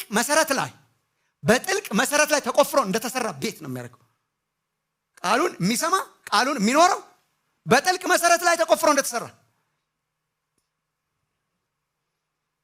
ዝናብ ቢመጣ ጎርፍ ቢመጣ ነፋስ ቢመጣ ቢገፋ የማይወድቀው ያቆማችኋል ያጸናችኋል ወገኖቼ ያዳራሽ መነቃቃት ከአዳራሽ ውጪ ሊጤስ ሊጠፋ ይችላል ዕውቀት ግን ያቆማችኋል in front of the anniversary የሚያቆማችሁ ተብሎ ተጽፏል ነው የሚያቆማችሁ read Jesus ተብሎ ተጽፏል በጠላትና በከሳሻችሁ ፊት የሚያቆማችሁ ግለቱ ብቻ አይደለም ግለት ጥሩ ነው ግን ግለት ይወርዳል ያው ታውቃላችሁ ጥቂት ነፋስ ነው የሚፈልገው ዕውቀት ይተክላል ከእግዚአብሔር ጸጋ ጋር ያጸናችኋል እነኚህን ድንጋዮች ዳቦ አድርጋችሁ አይ ሰው በዳቦ ብቻ በእንጀራ ብቻ አይኖርም ተብሎ ተጽፎ ወድቀህ ስገድልኝ ለጌታ አምላክ ብቻ ተብሎ ተጽፎ አእምሮን ሁሉን ማርካለን እኮ ይሄ ነው ከፍ ያለውን ነገር እናፈርሳለን ይሄ ነው እግዚአብሔር አእምሮን የሰጠን እንድናውቅበት ነው including the faith so ያጸናችኋል እስከ መጨረሻ ultimately እሱ ነው የሚያቆመን ለማለት ነው አንድ የመጨረሻ ሴክሽን ልጨምር አንድ እምነት ተሰጥቶናል እስካሁን ያየነው አንድ እምነት ተሰጥቶናል እንድንኖረው እንድናምነው እንድንጋደለው እምነታችንን ማወቅ በጣም ይጠቅማል አስፈላጊ ነው ሰበብ እናስወግድ አንበሳ በመንገድ አለ አይነት ክርስቲያኖች አትሁኑ ሰበብ እናስወግድና በደንብ አድርገን እንማር ያሳድገናል ይጠብቀናል ያጸናናል ትልቁ ነገር እንዲያውም እንዴት እንማር ነው እቺን አይተን እንጨርሳለን እንዴት ነው የምንማረው እንዴት እንማር አስተምህሮን እንዴት እንማር ነው the final section and few things እንዴት actually ትልቁ ጥያቄ እንዴት እንማር ነው ይጠቅማል አይጠቅምም እንኳን መቼም እናንተ ታውቃላችሁ ይጠቅማል እንዴት ብንማር ነው የሚጠቅማን የማይጠቅም አይነት አማማር አለ የማይጠቅም አለ ምን እንድንጠቀም እንድናድግ እንዴት እንማር እኔ ሐዋርያት ሥራ ምዕራፍ 2 ለምሳሌ ሳነብ ተከሽላችኋለሁ ከዚህ በፊት I think ማቴዎስን ስንማር ሐዋርያት ሥራ ምዕራፍ 2 ላይ ቁጥር 37 ከጴጥሮስ ስብከት በኋላ ትዝ ካላችሁ ህዝቡም ይህንን በሰሙ ጊዜ ይላል ራት መስማት is a heavy መስማት they understood ህዝቡ ይሄንን በሰሙ ጊዜ ጭንቅላት ማሰብ ትችላላችሁ እዚህ ላይ በሰሙ ጊዜ ልባቸው እጅግ ተነካ በሃርት ልባቸው እጅግ ተነካ ይልና ወዲያው ጴጥሮስንና ሌሎችን ሐዋርያት መጡና ምን አሏቸው ይላል ወንድሞቹ እንግዲህ ምን እናደርግ ይሄም ተነክቷል አንዳንድ ሰው እዚህ ላይ ያቆማል አንድም ነው ሶስትም ነው እያለ ከዛስ በሰሙ ጊዜ ነው ይሄ በሰሙ ጊዜ አንዳንድ ሰው እዚህ ላይ ያቆማል በጣም ልቤ ተነካ ምንድነው የነካ አላቅ ልቤ ተነካ ይሄ መታ the intelligent mind the emotional heart practical የሚያደርገው እጅግር ሁሉን የሚነካ እንዲሆን አንድ አራት principles ቶሎ ሊስት ላድርግላችሁና and then we'll finish next week ስንመጣ እንድናስባቸው አንደኛ ወንድሞቼ እህቶቼ ዕውቀት ወዳድ አእምሮ ይኖራችሁ እስካሁን ያልኩት ዕውቀት ወዳድ አእምሮ ጥማት ፍላጎት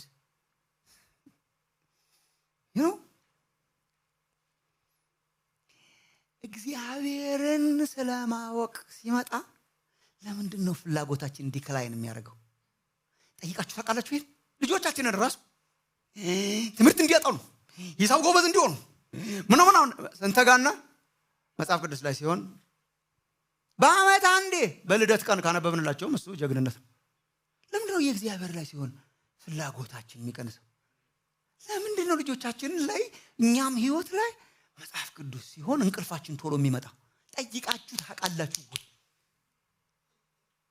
ተተክለን ቲክቶክ ላይ ብለን አይናችን ራሱ እንቅልፍ እየመጣ እንደዚህ እየሳብን ምን አይ ፍላጎት እንደሆነ አስባችሁት እንደሆነ ተተክለን ሚዲያ ላይ ተነቃቅተን በተነቃቃ መንፈስ ወሬ እንሰማለን ለረጅም ሰዓት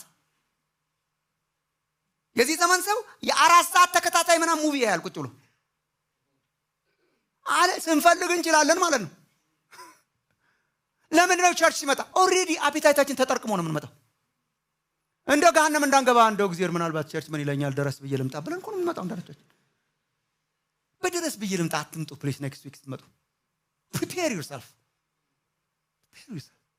የጌታን ቃል ለመማር አእምሮአችንን አዘጋጅት ልባችንን አዘጋጅት የማወቅ ፍላጎት ነቃ ብለን እንደዚህ ላናነቃቃችሁ ይችላል ሁሉ ጊዜ አንዳንዱ እንደዚህ የሚያነቃቃ አይደለም የሚያነቃ ግን ነው ተነቃቅታችሁ ነው እስቲ ናፕ መውሰድ ካለባችሁ ከቢሮ ወጣ ብላችሁ to prepare እየታገላችሁ ከምትሆን እንደዛው ሄጄ የፈለኩት ነው ከምትሉ you just prepare ክላስ ሌክቸር ቢኖርባችሁ እንደምታረጉት ማለት ነው ማስታወሻ ደብተር ማየት በጣም ጥሩ ነው በጣም ወረቀት ላይ ሲጻፍ አሪፍ ነው አሉ እኔ ሰሞኑን በጣም ሰምቻለሁ ስለዚህ ነገር ጻፈው ምናምን የሚለው እግዚአብሔር እንደዛ ሳይሆን አይቀርም ዝም ብላችሁ ግድ ይላችሁ ስልክ ምናምን ሌሎች ነገሮች እናስቀምጣችሁና ወረቀትና ስክሪፕት ውስጥ የእውነት ተማሪ ፈጣን ጻፊ ተማሪ የሚያገላብጥ ባይብላችሁን እኮ እግዚአብሔር የልብ ዝግጅትን እኮ ስለሚያከብር ነው መሰረተ እምነቴን እመማርባት ማስታወሻ ደብተሬ ብላችሁ ስትገዙ እግዚአብሔር የሚደሰት አይመስላችሁ this is my notebook every friday እሄዳለሁ ርዕስ ይዛለሁ እማራለሁ ለዚህ የሚያስፈልገውን ዋጋ ከፍላለሁ የተዘጋጀ የነቅ የሚያስብ ማወቅን እንደ እግዚአብሔር ስጦታ አብሮ አርጎ የሚቆጥር ሁለት ትውት ልብ ተማሪ ልብ ይዛችሁ ነው ጭንቅላት ወዳድ አፋቂ ትውት ልብ ተማሪ ልብ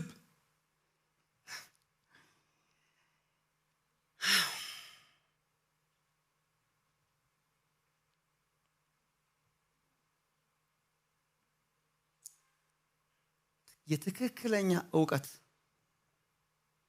ምልክት ትትና ነው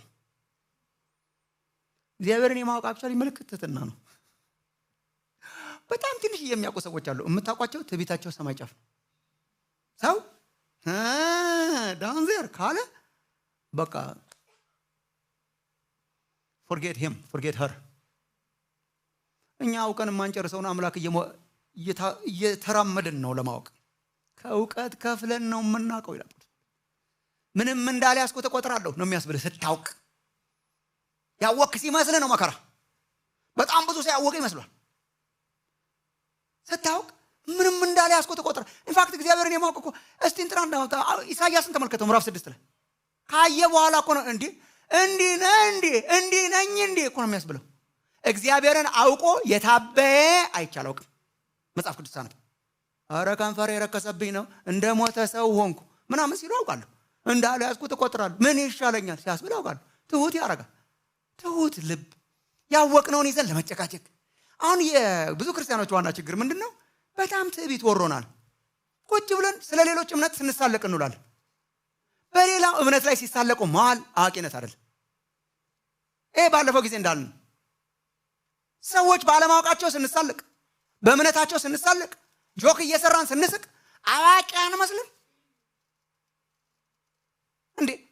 ወንድሞች እናቶቼ፣ ሐዋርያቱ የክርስቶስ ሐዋርያት ክርስቶስ ራሱን ተውት እንዴት እንዳስተማረ አይታችኋል ማቴዎስ ወንጌል ላይ እንዴ። ሐዋርያቱ ራሱ በነበረው መቅደስና በነበረው አስተምህሮና በነበረው ሕግ እየተሳለቁ ጆክ እየሰሩ ነው እንዲያስተማሩት። ሰው አላወቀም እንበል እሺ። ኦር በመንፈሳዊ ቋንቋ ባለፈው ጊዜ እንደተናገርኩት ማየት አይችልም እንበል። ማየት ያልቻለ ሰው እኮ ታዝንለታለህ እንጂ አትስቅበትም። መንገድ ላይ አይነ ስውር ሆኖ ሲደነቃቀፍ ብታየው you must be insane። ጌታ ሆይ ያይ ዘንድ ጸልያለሁ ነው። ሰዎች እኮ የሚያምኑትን ነገር የሚያምኑበት ምክንያት አላቸው። 3 ጸሎትና አምልኮ። በጸሎትና በአምልኮ ጸልዩልን። ጸልዩ ለራሳችሁ። እየጸለየ የሚማር በሚማረው የሚያመልክ እየጸለየ የሚማር አሳያችኋለሁ ሞዴል። እየጸለየ የሚማር ተምሮ የሚጸልይ በተማረው ላይ የሚያመልክ ይሄን አሳያችኋለሁ በሞዴል። ልንሄድበት እንችላለን። ቴዎሎጂያንስ የሚጠቀሙባቸው ቃላት አሉ። አገን እንግሊዝኛ ነው። ቴዎሎጂ ሁልጊዜ has to end up in doxology ይላሉ። ቀላሉ በጣም እንትን እንዳይመስላችሁ። ቴዎሎጂ is አስተምህሯችን ስለ እግዚአብሔር ትምህርት ሁልጊዜ ሄዶ ግቡ ዶክሶሎጂ መሆን አለበት። ዶክሳ ማለት እንደዛ አይነት ስም ሰምታችሁ ከሆነ ክብር ማለት ነው። ስነ መለኮት ወስዶ አክባሪ ካላረገ ፌል አርጋል። it has to end with doxology። ተምረን ተወጥረን እንደ እንጨት ለመቆም ሳይሆን ለመንበርከክ፣ እጅ ለመዘርጋት፣ ለመገረም፣ ለመደነቅ worship የእውቀት ግብ አክብሮት ነው። የማወቅ ግብ አክብሮት፣ የእግዚአብሔር ፍርሃት ነው። አራተኛና መጨረሻ እንዴት ሞዴል አሳያችሁና እንጨርሳለን። አራተኛና መጨረሻ ስንማር ለልምምድና ለተግባር እንማር። ለፕራክቲስ፣ ለመማር፣ ለመለማመድ የምንማረው ነው። ምናልባት ኦንላይንም ካላችሁ ይህንን ትምህርት እያስተማርን ያለነው በሎካል ቤተክርስቲያን ኮንቴክስት ነው። በአጥቢያ ቤተክርስቲያን ኮንቴክስት ተሰባስበን ነው። ከስራ ውለን ማታ አርብ ቁጭ ብለን ስለተለያየ ቪው የመፈላሰፍ አቅሙም የለንም፣ ጊዜውም የለንም፣ ዓላማችንም አይደለም። እንደው ምናልባት እንደዛ አይነት ፍላጎት ካላችሁ እንደኔ እና እንደሌሎች ጓደኞቼ ሴሚናሪ ሂዱ፣ ባይብል ኮሌጅ ግቡ። and I encourage you to do that። ከኮንቴክስታችን ውጭ እንዳትጠብቁብን። ቁጭ ብለን የባፕቲስቶችን አቋም፣ የፔንቴኮስታልስ አቋም I'm sorry, I don't have time. I don't have the energy. So disappoint እንዳላረጋችሁ recommendation ጽፍላችኋል። And it's good, by the way, it is good። እኔ ባይብል ኮሌጅ ገብቶ የመማር ጥሪ በውስጣችሁ ከተሰማችሁ በጣም ከሚደግፉ ሰዎች መካከል እኔ ባይብል ኮሌጅ ገብቼ በጣም ብዙ ተምሬ ስለወጣው ማለት ነው። ግን this is a different context። እኛ በቻልነው መጠን ቅዱስ መጽሐፍ ምን ይላል ብለን ለመንበርከክ ነው። ቅዱስ መጽሐፍ ምን ይላል ብለን ተምረን በገባን ያህል ለመገዛት ነው። በተገለጠልን ያህል ለመገዛት ለመኖር ነው። አገን ቴዎሎጂያንስ የሚጠቀሙበት አንድ ቃል ቀደም ቴዎሎጂ ዶክሶሎጂ እንዳልኳችሁ ኦርቶዶክሲ ለኦርቶፕራክሲ መሆን አለበት ይላሉ። ይሄም ቀላል በጣም ቀላል ነው። ባይዘው ኦርቶዶክሲ ዶክትሪናል ኦርቶዶክሲ ዓላማ አድርጎ መያዝ ያለበት ኦርቶፕራክሲ ነው ይላል። ኦርቶዶክሲ ማለት የትምህርት ቀጥተኝነት ማለት ነው። የትምህርት ሐቀኝነት፣ ርቱዕነት። ጋሽ ንጉሴ ነው እንኳን መሰለኝ እኔ ራስ that's orthodoxy ትክክለኛ ዶክትሪን for what purpose ለትክክለኛ ኖሮ ኦርቶዶክሲ for orthopraxy practice ተግባር ዕውቀት ለተግባር ትክክለኛ ዕውቀት ለትክክለኛ ተግባር ለመለማመድ ለመጠማት ነው እንጂ እንዲሁ የተለያየ ቪው ይዘን ለመነታረክ አይደለም። አንድ ጊዜ ካናዳ ቫንኩቨር የሚባል ከተማ ከባለቤቴ ጋር ሄደን የሚሽንስ ጉባኤ ነበር እና ሚሽንስ ጉባኤ ነበር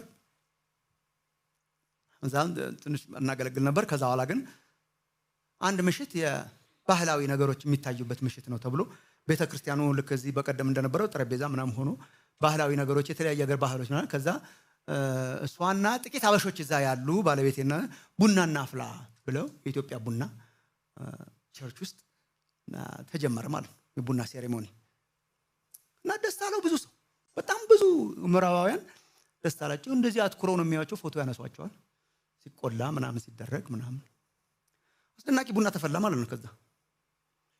ከዛ ታደለ ለብዙዎች ለሚደርሳቸው እና I think must be የምዕራባውያን አንዳንድ ጊዜ ቡናውን ቁጭ አድርገው እኛ የቡና ስባቱ መፋጀቱ ነው የምናውቀው። ቡናውን ቁጭ አድርገው መተው ያደርቋታል ማለት ነው ሚስቴና ጓደኞቹ።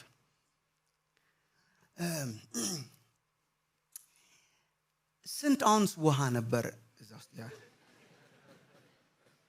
እኛ ደግሞ ያው ታውቃላችሁ እንደዚህ አድርገን የምናፈላው ግን እጅ ያስቆረጥማል። እሺ አንድ ለስንት አውንስ ውሃ ላይ ስንት ስፑን ነው እንደዚህ ነው የገለበጡት፣ ግን ይጣፍጣል። እሺ ይሄንን ደግሞ ለስንት ሰው ሆነ? ቁጭ አረ ጠጣ እየጠጣህና አውራ ያምራል። በቃ ቀዘቀዘኩ። they don't experience, they just want to ask። ጠጥተህ ጨርሰህ እኮ ስንት ነበር የገባው ምናምን እኮ እሱ ቁጥሩ ነው። አረ አሁንም አንዳንድ ጊዜ ዶክትሪን ላይ በጣም ብዙ ሰው አረ ለስንት እየጠጣንሽ ኤክስፒሪየንስ። አንዳንዱ እውቀት እኮ በኤክስፒሪየንስም ይገኛል። ሄድ ኖሌጅ በጣም ጥሩ ነው፣ ለሱ ነው የተሰባሰብነው። ግን አለ እኮ ደግሞ ኤክስፒሪየንስ አለ እኮ ኤክስፔል ታርጓችንም ደግሞ ኤክስፒሪየንስ አለ። እየጠጣን እየተራበን ፓሽኔት ሶሳይቲ እንድንሆን ነው። አንድ ሞዴል ላሳያችሁና ልጨርስ። ስንት ጊዜ አልኳችሁ መቼም የታወቀ ነው። እስቲ ኤፌሶን ምዕራፍ 1 ላይ ሂዱ። በጣም በብሪካል ግራውንድ እኮ አለው ይሄ ኤፌሶን ምዕራፍ 1 ማለት የዘመኑን ክርስቲያንና ከዚህ በፊት ለበዙ መቶ ዓመታት አንጎል የሚያዞር ዶክትሪን ጳውሎስ የጻፈበት ማለት ነው። ቁጭ ብሎ ስንት ነው የገባው የሚያስብል ነው። ለስንት ሰው ይበቃል የሚያስብል ነው። በእውነት ተመልከቱ ወገኖች፣ አንድ ነገር ነው። ይሄንን ሞዴል ሳነብላችሁ ዓላማዬ አንድ ነው።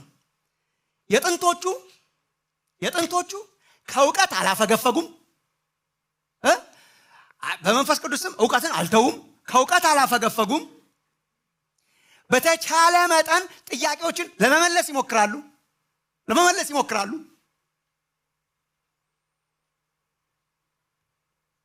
የሚጨርሱት ግን በጸሎትና በመንበርከክ ነው። ላሳያችሁ። እንደኛዎቹ ዘመኖች እያሉ አይኖሩም። እስቲ ተመልከቱ። ሉክ አት ዘ ቲዮሎጂ። እስቲ እናንተ ራሳችሁ ስናነብ ድሮ ኤፌሶ ምናምን ስንማር ግራ አልገባችሁም ወይ? ስለ መዳን ሲናገር ቅዱስ ጳውሎስ ቁጥር 4 ለምሳሌ ምዕራፍ 1 ዓለም ሳይፈጠር አሁን ይሄን አያፍርበትም ጳውሎስ። አረ እንደዚህ አይነት ነገር ባላውቅ ይሻለኛል ብሎ አልተውም። ዓለም ሳይፈጠር በፊቱ ቅዱሳንና ነውር የሌለን በፍቅር እንሆን ዘንድ በክርስቶስ መረጠን። ኤሌክትራስ በውድ ልጁ እንዲያው የሰጠን የጸጋው ክብር ይመሰገን ዘንድ ይህን አደረገ። በውድ ልጁም እንደ ጸጋው ባለጠግነት መጠን በደሙ የተደረገ ቤዛነታችንን አገኘን። ሪደምፕሽን። እንደን ደግሞ ወደፊት የሚያደርገውን ሲናገር ደግሞ በዘመን ፍጻሜ ይደረግ ዘንድ ያለው ሐሳቡ በሰማይ በምድር ያለው እንደመጠቅለል ነው። አንጎል የሚያዞር ቴዎሎጂ ነው። ይህን የመሰለ መርጦናል፣ ተመርጠናል፣ ዓለም ሳይፈጠር ሪዲምድ ሆነናል። እኛ እኮ አሁን ይዘን መርጦኝ ነው መርጬው ነው ምናምን የምንልበት ማለት ነው።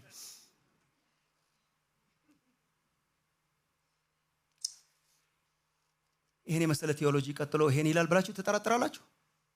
ቁጥር 15 ምዕራፍ 1 ስለዚህ እኔ ደግሞ በእናንተ ዘንድ ስለሚሆን በጌታ በኢየሱስ ስለማመንና ለቅዱሳን ሁሉ ስለሚሆን መውደድ ሰምቼ ስለ እናንተ እያመሰገንኩ ስጸልይ፣ አስተማሪው ይጸልያል ርቅ ያለ አይደለም። ስጸልይ ስለ እናንተ ማሳሰብን አልተውም ይልና የክብር አባት የጌታችን የኢየሱስ ክርስቶስ አምላክ እርሱን በማወቅ የጥበብንና የመገለጥን መንፈስ እንዲሰጣችሁ ለምናለሁ። አይኖችን ክፈት ከሕግም ታምራትን አያለሁ። ይጸልያል። በጸሎት ነው የሚያስተምረው። and ኤክስፔሪየንስ እንዲያረጉ ይጸልይላቸዋል።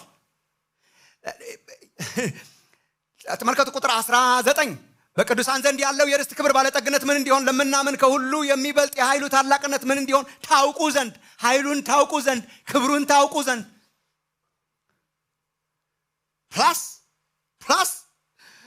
እንጃ ዛሬ ረቃቸዋለሁ ብዬ ነበር። ፕላስ እንደዚህ የመሰለ ቲዮሎጂ ይባረክ ብለህ ትጀምራለህ። እጅ ዘርግቶ ነው የሚጀምረው። መረጠን፣ አጸደቀን፣ ሪዲም አረገን። ቴክኒካል ጃርገንስ አይደለም ለሱ። በጣም ብዙ ሰዎች ስለተናገሯቸው ብቻ አዋቂ ይመስላሉ። these were not technical jargons ለጳውሎስ። የአምልኮው ምክንያት ናቸው። በክርስቶስ በሰማያዊ ስፍራ በመንፈሳዊ በረከት ሁሉ የባረከን የጌታችን ኢየሱስ ክርስቶስ አምላክና ባርክ ነው። እጅ ዘርግቶ መማርን ነው መልመድ ያለብን። ተንበርክኮ እየጸለዩ መማርን ነው መልመድ ያለብን። አሁን አንዳንዱ መማር አያስፈልግም መንበርከክ ነው ይላል። ከሁለቱም እንዳትሆኑ፣ ሁለቱም ችግር አለው። መማር አያስፈልግም መንበርከክ ነው እንደወረደ ያቀበለኛል ይላል። አቀብሎ የለ እንዴ አታነብም? አንዳንዱ ደግሞ አውቃለሁ እንጂ አልንበረከክም ይላል። አልንበረከክም ምን ሆናችሁ ነው እንደዚህ የምታብዱት ይላል። እንዴ ያወቁ እኮ አበዱ። አውቁ አበድ ይባላሉ። እነሱንም ስትጠይቃቸው አብዳል ብትለው ጳውሎስን አይኖ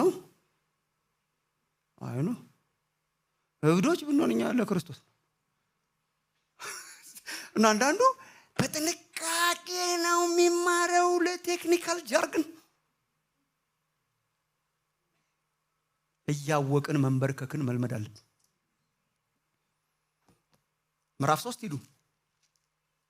አይሆንም ያለዚህ ወገኖች፣ አይሆንም በቃ እንደሆነ አታድክሙን።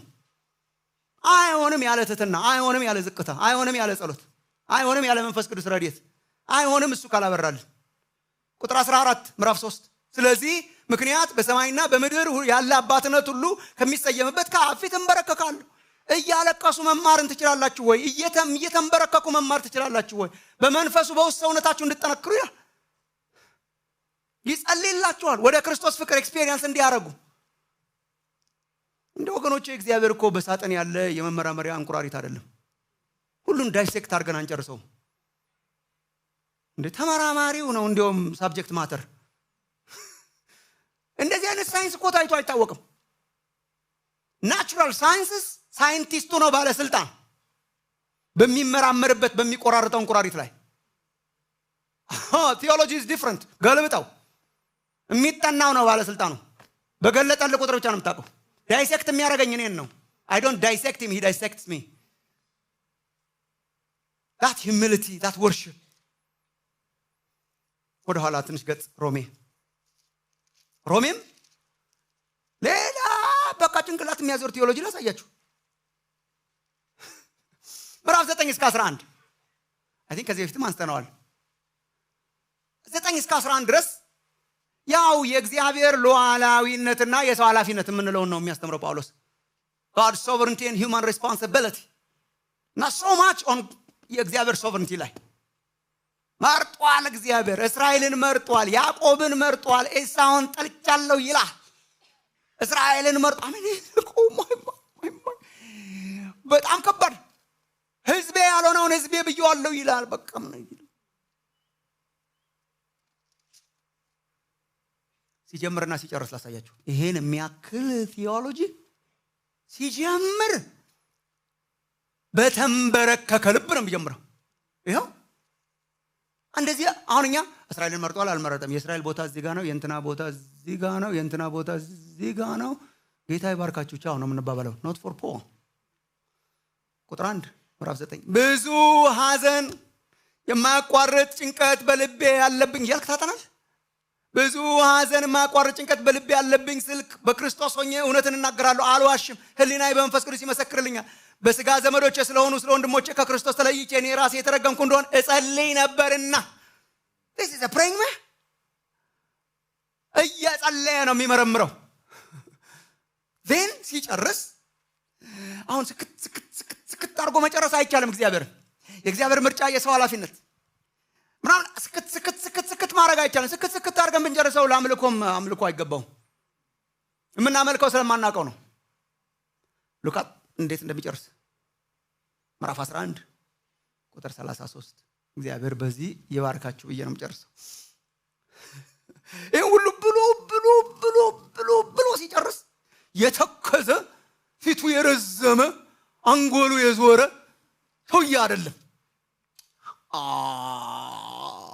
እያሉ የሚጨርሱ ሰዎች አሉ። ቴዎሎጂ አጥንተው ምን ማለት ነው እንደዚህ አትልም እንዴ?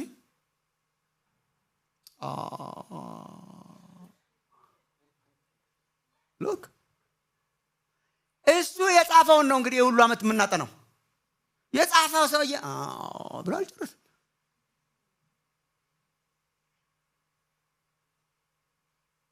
በጣም ብዙ ያልገቡኝ ነገሮች ስላሉ ገና በተገለጠልን መጠን እንሰግዳለን። ይሄን መሰለ 9 እስከ 11 እንዴት ይጨርሳል? ሉቃስ አጨራረሱ ቁጥር 33 የእግዚአብሔር ባለጠግነትና ጥበብ ዕውቀቱም እንዴት ጥልቅ ነው፣ ፍርዱ እንዴት የማይመረመር ነው። መርምሮ የማይመረመር ነው ብሎ ይጨርሳል። ፍርዱ እንዴት የማይመረመር ነው፣ ለመንገዱም ፍለጋ የለውም። የጌታን ልብ ያወቀው ማን ነው? ኢሳይያስን ይጠቅሳል። የጌታን ልብ ያወቀው ማን ነው? ወይስ አማካሪው ማን ነበር? ወይስ ብድራቱን ይመልስ ዘንድ ለእርሱ አስቀድሞ የሰጠው ማን ነው? ሁሉ ከእርሱና በእርሱ ለእርሱም ነውና ለእርሱ ለዘላለም ክብር ይሁን አሜን። ይሄ ነው ሞዴሉ። ይሄ ነው ባይብል። እናውቃለን፣ እንማራለን። መንፈሳዊ ስንፍናን አንቀበልም።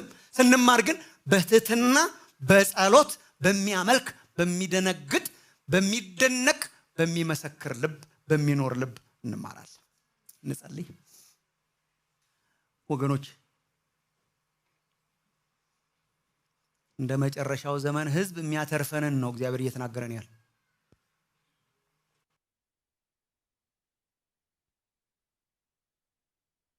እዚህ ያላችሁትን ወገኖችን እለምናለሁ። ናሽናሊ ቤተክርስቲያንን እለምናለሁ። ፈጣን ውድቀት ውስጥ የገባ ነው ፈጣን አላዋቂነት ውስጥ ስለነበርን ነው። ማያውቁ ሰዎች እየመሩን፣ ማናውቁ ሰዎች እየተከተልን፣ ስህተትን ግን የሚያውቁ ሰዎች እያስተማሩ ነው ህዝብ ግራ መጋባት ውስጥ የሄደው። እና ለመማርና ለማወቅ የጨከነ ህዝብ እንድንሆን ፕሪፔርድ እንድንሆን ጭር ጸሎት ጸልያለሁ። ግን ሲምቦሊክ የሆነ ነገር አድርገን እንድንወጣ ነው ትንሽ እንድትቆዩ ያሰብኩት። እኔ አዳዲሶች ካሉ ኢንቫይት አደርጋለሁ። ግን if you don't mind እና ቀስ ብዬ አስጀምራችኋለሁ። ግን የጤንነት ችግር ከሌለን በስተቀር 1-2 ደቂቃ በርከክ ብለን ብንጨርስ ነው የምጠይቃችሁ። ግን don't do it now እነግራችኋለሁ መቼ እንደሆነ። ግን ልባችሁ እንድታዘጋጁ የእውነት በአብ ፊት እንበረከካለሁ። ቲዮሎጂ needs a revelation my friend። የጥበብና የመገለጥ መንፈስ ዕውቀት እንዲሰጠን ትህትና እንዲሰጠንና እሷን ኤክስፕረስ አድርገን እንድንወጣ ነው የማስበው ነው። የሆነ በከልባችን ኤክስፕረስ አድርገን አንተ ካልገለጥክልን እናውቅ አንችልም። ደግሞ ባወቅን ቁጥር ለትዕቢት አይሁን፣ ባወቅን ቁጥር ለመንበርከክ እና ለማምለክ እና ለመመስከር እንዲሆን በሚል ለሱ ነው ማስበው። አዳዲስ እንግዶች ምናልባት መጀመሪያ ጊዜ መጣችሁ ካላችሁ እናንተ ጥሩ ጊዜ ላይ ነው የመጣችሁት። አንዲት እምነት ነው እግዚአብሔር የሰጠው ለሰው ልጆች፣ እሷም የምትገኘው በክርስቶስ ነው። መንገድና እውነት ሕይወት እኔ ነኝ ብሏል ጌታ ኢየሱስ። በእኔ በቀር ወደ አብ ሊመጣ የሚችል የለም ብሏል እና ልቤን ነክቶታል። ይህን ክርስቶስን መከተል እፈልጋለሁ። ከእናንተ ጋር መጽሐፍ ቅዱስ መማር፣ ብዙ ማወቅ፣ ለእግዚአብሔር መኖር እፈልጋለሁ እና ጸሎት እፈልጋለሁ። አዲስ ሰው ነኝ የምትሉ ካላችሁ እስቲ እጆቻችሁን አሳዩን ባላችሁበት ቦታ። እንግዶች አዲስ የመጣችሁ ካላችሁ ለመማር እፈልጋለሁ፣ ለማወቅ እፈልጋለሁ፣ እግዚአብሔርን መከተል እፈልጋለሁ። ልባችሁ ተነክቶ ከሆነ ዝም ብላችሁ እንዳትወጡ ብዬ ነው። ልባችሁ ተነክቶ ከሆነ ምላሽ ሰጣችሁ እንድትወጡ እጆቻችሁን ከፍ ካረጋችሁ አስተናጋጆች ይመጡና ያስተናግዷችኋል። ውጭም በጣም ብዙ ሰው አለ። ውጭም ካላችሁ አይኔ ክርስቶስን መከተል እፈልጋለሁ፣ ከእግዚአብሔር ጋር መታረቅ እፈልጋለሁ፣ ሕይወት ማግኘት እፈልጋለሁ ካላችሁ ከፍ አድርጉ እስቲ እጆቻችሁን። ምንም ሳትፈሩ፣ የሚያስፈራም ነገር የለም። እጆቻችሁን ከፍ አድርጉና አሳዩን። እንጸልይላችኋለን። ወደ እግዚአብሔር ቤት እንድትመጡ እንጠይቃችኋለን። ሕይወትና ሞት በፊታችሁ አለ። ሕይወትን እንድትመርጡ እግዚአብሔር ይጠራችኋል። እናንተ ደካሞች ሸክማችሁ የከበደ ወደ እኔ ኑ ብሏል ጌታችን ኢየሱስ እና ወደ እርሱ እንድትመጡ እንጠይቃችኋለን። በስክሪኑ ላይ ስልክ ቁጥር አለ። ከፈለጋችሁ ደግሞ በዛ ስልክ ቁጥር ላይ ስማችሁን ቴክስት ካረጋችሁም እናገኛችኋለን። እና እኔ እግዚአብሔርን ለመከተል ወስኛለሁ እና አብሬያችሁ መጸለይና መማር እፈልጋለሁ፣ ኮንታክት እንድታደርጉኝ ፈቃደኛ ነኝ ካላችሁ እዚህ ስልክ ቁጥር ላይ ስሞቻችሁን ቴክስት ካረጋችሁ እናገኛችኋለን። ኦንላይንም ካላችሁ ዝም ብላችሁ ሪስፖንድ ሳታደርጉ እንዳትሄዱ። ክርስቶስን መከተል እፈልጋለሁ ካላችሁ እዚህ አዳራሽ ውስጥም ያላችሁ ከአዳራሽም ውጭም ካላችሁ ቴክስት ልታረጉን። ላውቅህ እፈልጋለሁ የምትሉ ስንቶች ናችሁ? ቆም እንበል በእግዚአብሔር ፊት። ላውቅህ እፈልጋለሁ፣ ላውቅህ እፈልጋለሁ።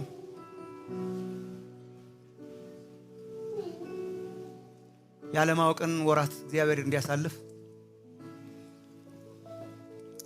እና ወገኖቼ የሚመጣው 1 ዓመት ተኩል የምናምነውን ለማወቅ ነው የምንማረው። ግን በገለጠልን መጠን ነው የምናውቀውና አይኖችን እንዲከፍት እግዚአብሔር ይፈልጋል። የውስጥ አይኖች አሉ፣ የልብ አይኖች አሉ። መጽሐፍ ቅዱስ የሚነግረን የልባችሁ አይኖች ሲበሩ አይደል የሚለው። ስለዚህ ልብ ውስጥ አለ ማለት ነው፣ አስተሳሰባችን ውስጥ አለና የፊዚካል አይኔን ብቻ ሳይሆን እንደ ውስጥ ያለውን ማስተዋሌን አይኔን እንዲከፍትልኝ ፈልጋለሁ የምንል ሰዎች ትንሽ with the gesture of humility እንድንጨርሰው ብዬ ነው ይሄን ሴሽን ስንጀምረው ትምህርታችንን። አንተ ካልገለጥክልን ካላስተማርከን ጤናማ አይሆነንም። በነገራችን ላይ ልጆች ከእግዚአብሔር የተማሩ ይሆናሉ ነው እንጂ ከቴዎሎጂያንስ አይደለም። ልጆች ከእግዚአብሔር የተማሩ ጤናማ የሚሆንልን እግዚአብሔር ሲያስተምረን ነውና እሱ እንዲያስተምርልን ለሱ መኖር እንድንችል እርሱን ማወቅ እንድንችል ኦንላይንም ያላችሁ ቦታ ከተመቻችሁ እኛም 1-2 ደቂቃዎች በጣም መንበርከክ ከቸገራችሁ መቀመጥ ትችላላችሁ። ግን በርከክ ብለን ብንጨርስ በጣም ደስ ይለኛል።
እግዚአብሔር ሆይ ታውቀህ የማትጨርሰውን አምላክ ነው እንድናውቅህ የጠራህን። በእኛ ቋንቋ ፉሊ ዲፋይንድ አትሆንም። የእኛ አእምሮም እግዚአብሔር አምላካችን አይችልህም። ከአእምሮአችን በላይ ከምናውቀው በላይ ከምንለው በላይ ነህ አንተ። ስለዚህ እግዚአብሔር አምላካችን ይህንን ትምህርት ራሳችንን ዝቅ አድርገን እንጀምራለን። የጥበብና የመገለጥን መንፈስ ለሕዝብህ እንድታበዛ ጸልያለሁ። እግዚአብሔር ብርሃን ነው ለእኛም በራልን ተብሎ በቃል ተጽፈዋል። ጌታ ሆይ በጨለማችን ላይ ባለማወቃችን ላይ ብርሃንህ ይብራልን።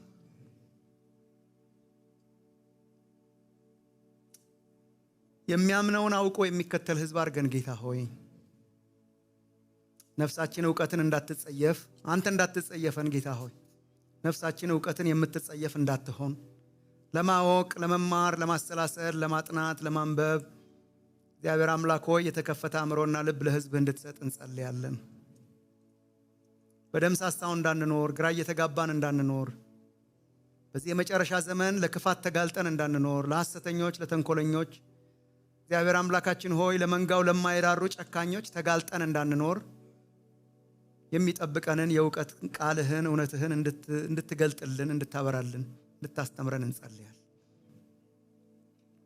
ለእውነተኞቹ አባቶቻችን የሰጠኸውን መንፈስ ስጠን እባክህ ጌታ ሆይ። እውነተኞቹ አንተን ለማወቅ በጣም ብዙ የተጉቱ መጽሐፍትን እያገላበጡ በፊትህ ሆነው እግዚአብሔር አምላክ ሆይ በጸሎትና በአምልኮ ያከበሩቱ አቤቱ እግዚአብሔር አምላካችን ሆይ ወንጌልን ለሌሎች ለመድረስ የሮጡትን አይነት ያንን መንፈስ ለእያንዳንዳችን አብዛልን።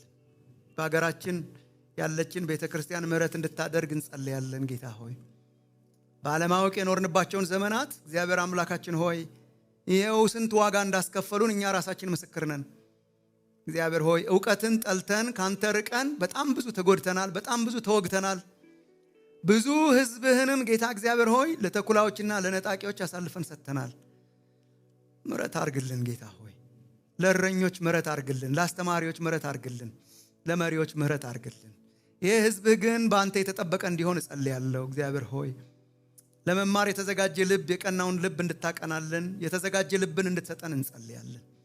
እግዚአብሔር አምላካችን ግን በፊትህ ተንበርክከን እንጨርሳለን። ይህንን ጊዜ የልባችን አይኖች እንዲበሩ ማስተዋል እንዲሆንልን በትህትና መማር እንድንችል ስለ አንተ ማወቅ ብቻ ሳይሆን አንተን ማወቅ እንዲሆንልን መረጃ እግዚአብሔር ሆይ በአእምሮአችን ብቻ ሳይሆን ልባችን የሚነካ ለተግባር የተነሳሳን ለአንተ የምንኖር እንድንሆን እንድትረዳን እንጸልያለን። ሁሉ ከአንተ ነው፣ ሁሉ በአንተ ነው፣ ሁሉ ደግሞ ለአንተ ክብር ነው። ክብር ለአንተ ይሁን።